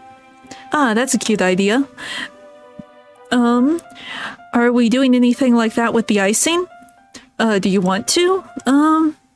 You're asking me? I don't really have a preference, so come on. You're not putting any heart into this at all. Can't you at least try to have fun? I'm having fun. I'm not really sure what Natsuki is trying to get out of me. Meanwhile, I see her separate the batter into smaller bowls and put a few drops of food coloring into each. Ah, that does look pretty cool. See? It's not like baking is just about following instructions. The presentation is where you get to be creative and have the most fun. It's a million times more worth it in the end if just looking at it makes everyone's eyes light up. Like the ones you made on my first day, huh? My favorite icing is just grabbing the container from the fridge and eating that without the cupcake. Who needs the cupcake when you can just have a tub of chocolate? I recall Natsuki proudly presenting her cat-shaped cupcakes and Sayori and Monika's delighted expressions. I wonder if I can make Natsuki proud like that too. Yeah, maybe I will use the food coloring then. Sounds like you're starting to understand. Just make sure you completely finish mixing the icing before you mess with the food coloring. Yeah, it's getting there. We were using the electric mixer for the batter, so I got stuck with a whisk and a huge bowl for the icing. Huh? The icing's still all lumpy. Are you even trying?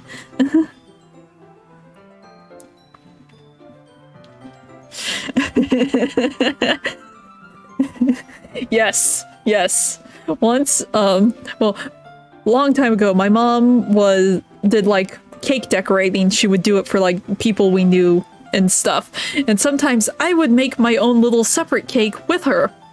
Once I made a mountain of icing on the cake. There was like 3 times the icing as there was cake. Because it was one of those like really tiny, like personal cake sizes or whatever. It was only like 5 inches across or something. And I just made a mountain on top of it.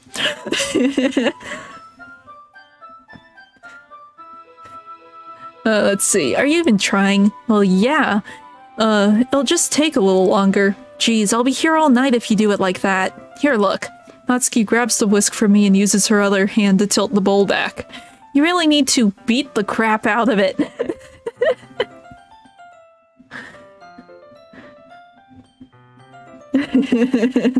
Yep.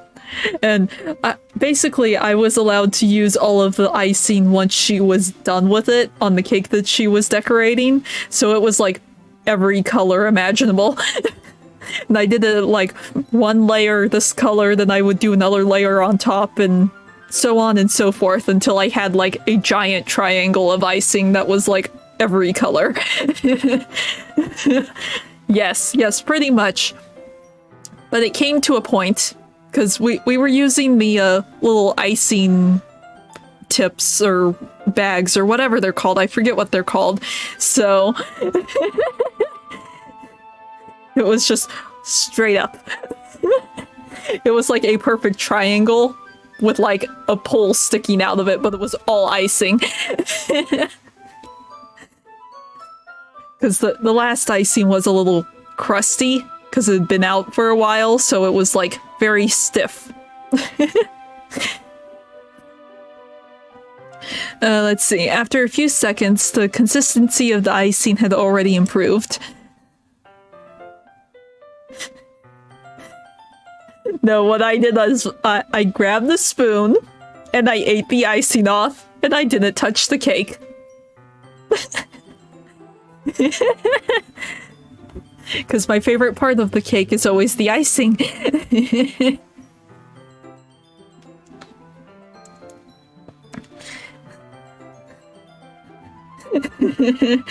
That would be me. Give me all the icing. Let's see, see? As if to emphasize, Natsuki sticks her finger in the icing and pops it in her mouth. I reluctantly start to do the same. Hey! Natsuki suddenly grabs my wrist. I don't want your gross fingers in my icing. Your icing, huh? Are you forgetting who did all the work? I start to fight back, trying to inch my finger towards the bowl.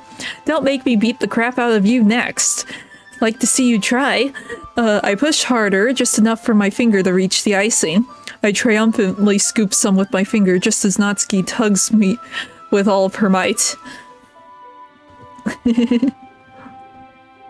It just depends. Like, some icings are better than others, and like, if you put the wrong amount of food coloring in, you will only taste the food coloring. It really just depends on what brand you're using.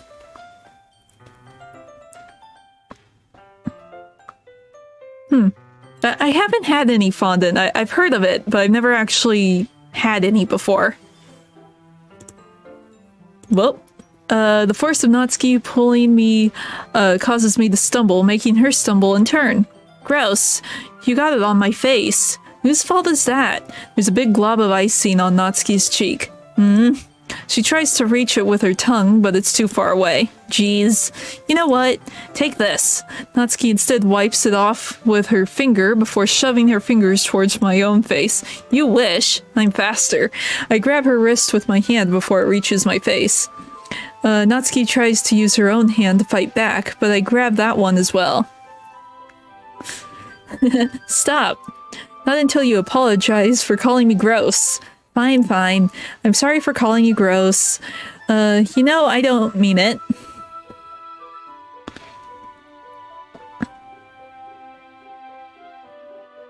Yeah, I know what it is. I've seen it on, like, I've watched a lot of those, like, baking contests where they do, like, the really extreme cakes and decorations and stuff. So I know what fondant is. I've just never had any for myself.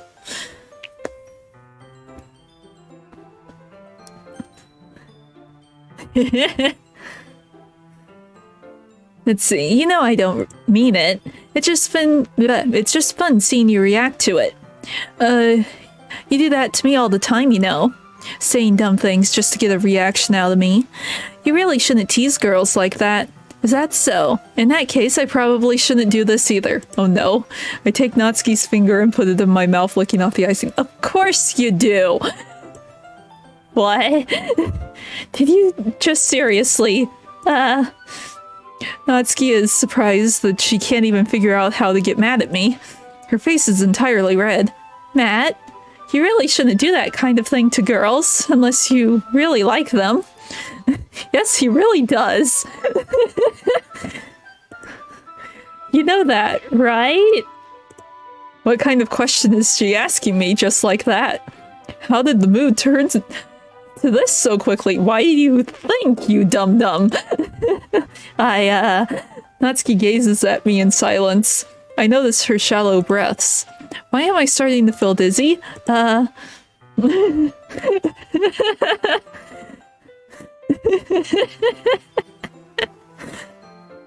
Yes he is. At some point I really need to play the KFC dating sim. It looks ridiculous and I want to see it. Let's see, out of nowhere, the fire alarm starts going off. Natsuki rushes over to the oven. Is something burning? I thought you didn't put the cupcakes in yet. No wonder. You left a dirty tray in here, dummy. How could you make a mistake like that?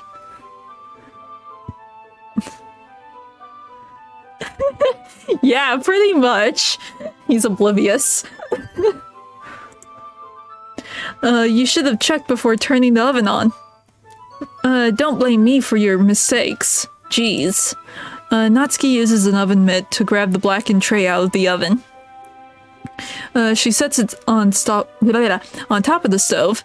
In another moment, the fire alarm stops. Anyway, I'm putting them in the oven now. Yeah, the tension from the moment before still lingers over our heads, but the moment has already been lost. I watch Natsuki slide the cupcake trays into the oven. Then I reluctantly pick up the whisk and continue with the icing like nothing ever happened. Ah, that smells so good. The cupcakes are ready to be pulled out of the oven. As soon as Natsuki opens the oven door, a blast of sweet-smelling warm air fills the room. Look at how cute they all look. She proudly shows off the different colored cupcakes to each of the trays. Dun dun dun! Yes, yes, everything makes sense now. He isn't just a protagonist-kun, he is the protagonist-kun.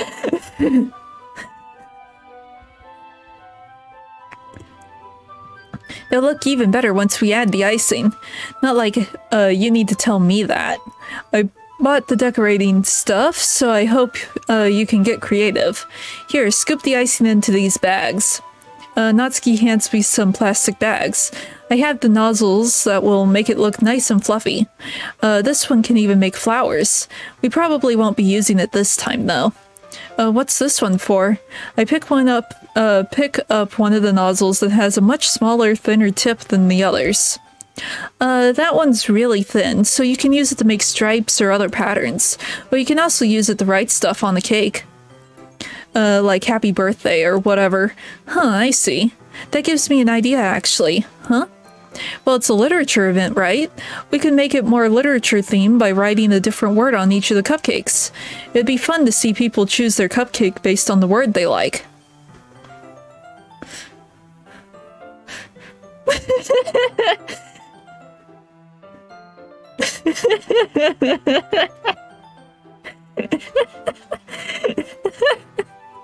Sure thing, friend. Whatever you say.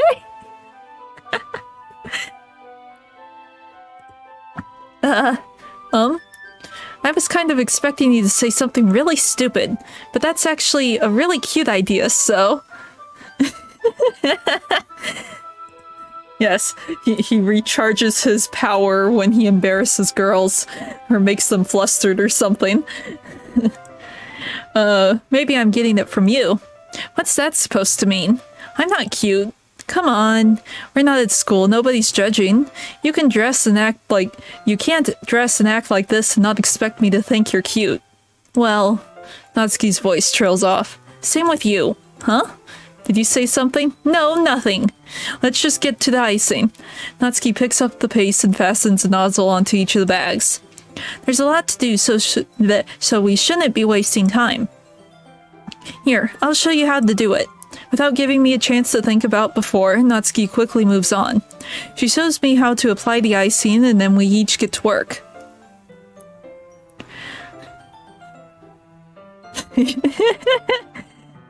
But that would just kill all the girls. I think he wants to be with at least one of them. Let's see, when we're finally finished, Natsuki puts them all side by side to admire our work. Look at how pretty they're all together. Blah, blah, blah.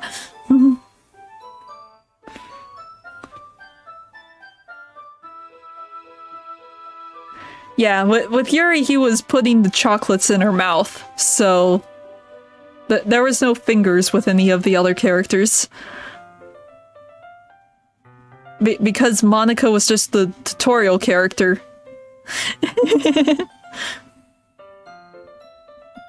She wasn't meant to be dateable, she's just the tutorial character. That and with all the new stuff that's like coming out in those emails or whatever, it's like they're testing to see what she will do in an environment where she can't have anything. Or something. I don't know. Yeah, they are, aren't they? I wish I could have one now.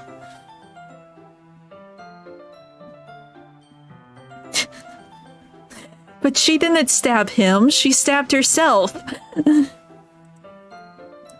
Let's see, well, there's no reason you can't, right?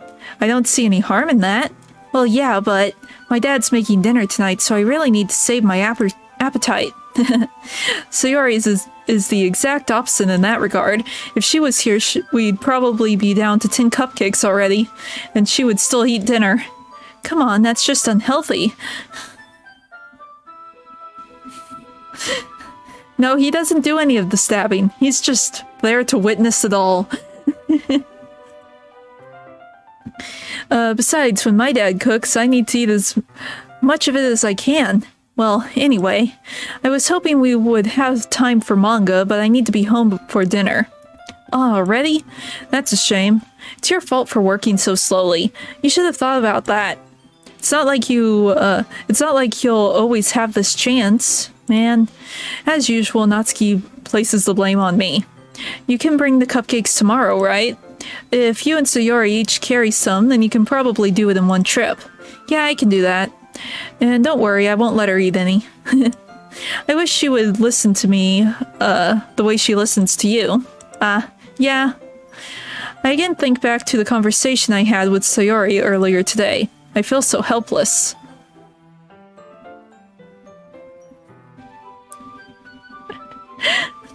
No, he doesn't get hurt at all. He just witnesses all the other girls suffer. He's just sort of there.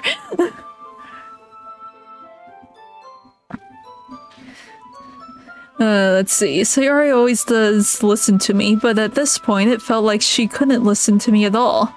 Okay, I'm all packed up. Good work today. You too.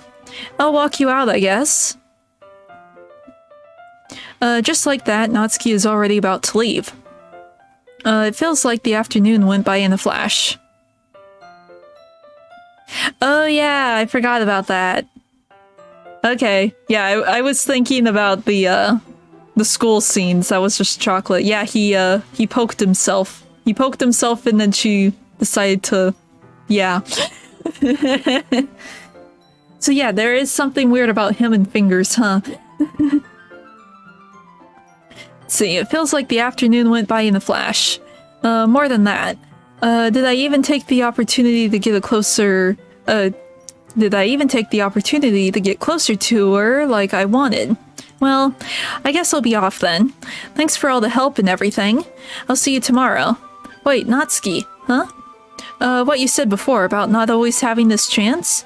It doesn't have to be that way at all. I had fun today. You showed me how fun baking can be like you wanted.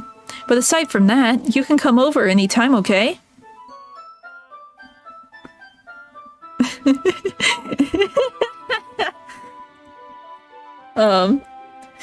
I think that if possible, I'd like to spend more time like this. If you want to read manga or go out somewhere, do you really mean that? Natsuki looks at me tensely, like she's trying to hide her expression. Yeah, I want to spend more time with you. Matt, I thought you only cared about getting this done. I'm sorry I had to leave so early today. I really didn't want to. I would really stay longer if I could. I feel the same way as you, so... Natsuki suddenly gets closer to me. Wait, Natsuki. Standing inches from me, Natsuki looks up at me. I feel her fingers gently clutch at the side of my shirt, as if holding on to me. Her rose-colored cheeks and matching eyes fill my vision, along with her slightly parted lips. What is happening? My head starts to go dizzy as I feel her soft breaths against me. I felt it for a while now. Natsuki suddenly jumps back. Sayori? Huh? Hi, Matt. Sayori, just now, we weren't... It's okay, Matt. I just stopped by to say hi. Well, you should have come a little earlier. I'm already on my way out, so... Aw, really? That's too bad. Yeah, well, I'll still see you at the festival tomorrow, so it's fine. Just don't eat any of the cupcakes before then. Anyway, later. Clearly flustered, Natsuki hurries off, and Sayori waves goodbye. Sayori, I can skip now. Okay, we have to say, I love you, because that's part of getting the true ending. Okay, I managed to carry all the cupcakes myself by carefully stacking 2 trays. Natsuki is already texting up a storm, but I can't respond thanks to my hands being full. Funnily enough, I probably feel the same way as Natsuki about the event. I'm more excited for it to be over so I can spend time with Sayori and Natsuki at the festival. No, it's sort of the same as the neutral ending, but there's some new stuff that you unlock. You unlock like a new picture of Monica and the last poem. So it's slightly different, but not a whole lot. Let's see. I'm more excited for it to be over. I already read that. But knowing Monica... Oh, I guess I can skip.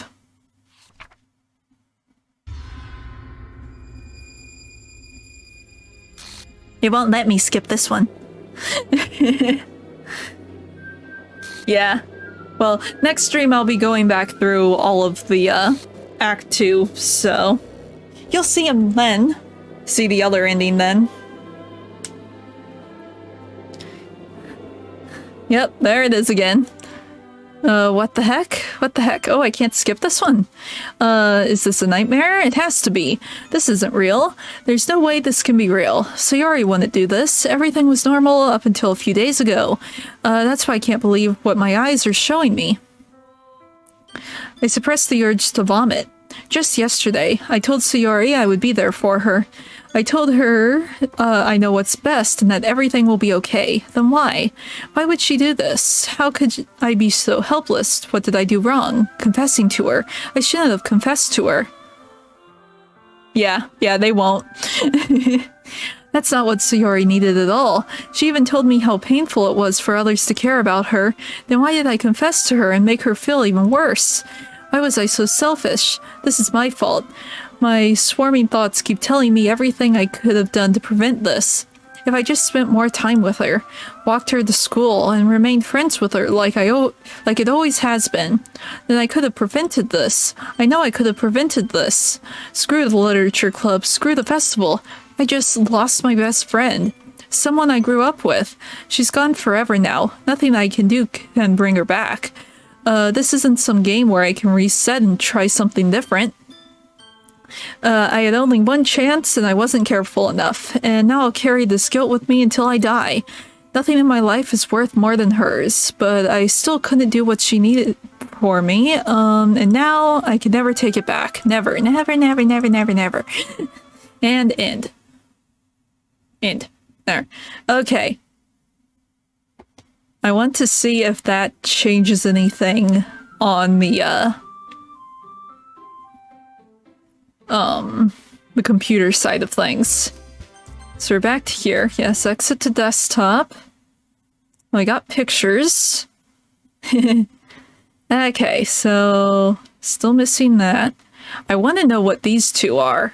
I know what one definitely is, but I'm not picturing that one. So there might be another ending in here that I don't know about.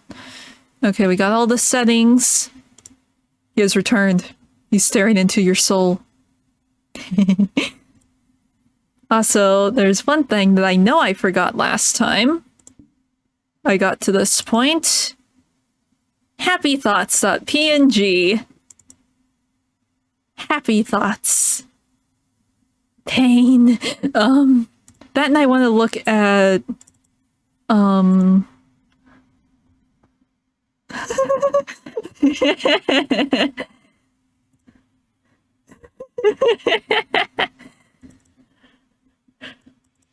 Okay. Well, so Yori's words are still in here. Huh, I really thought those would be... Well, maybe I actually have to, like, start the new game before Sayori is, like, completely deleted. Anyway, I think I'm gonna call it a stream here.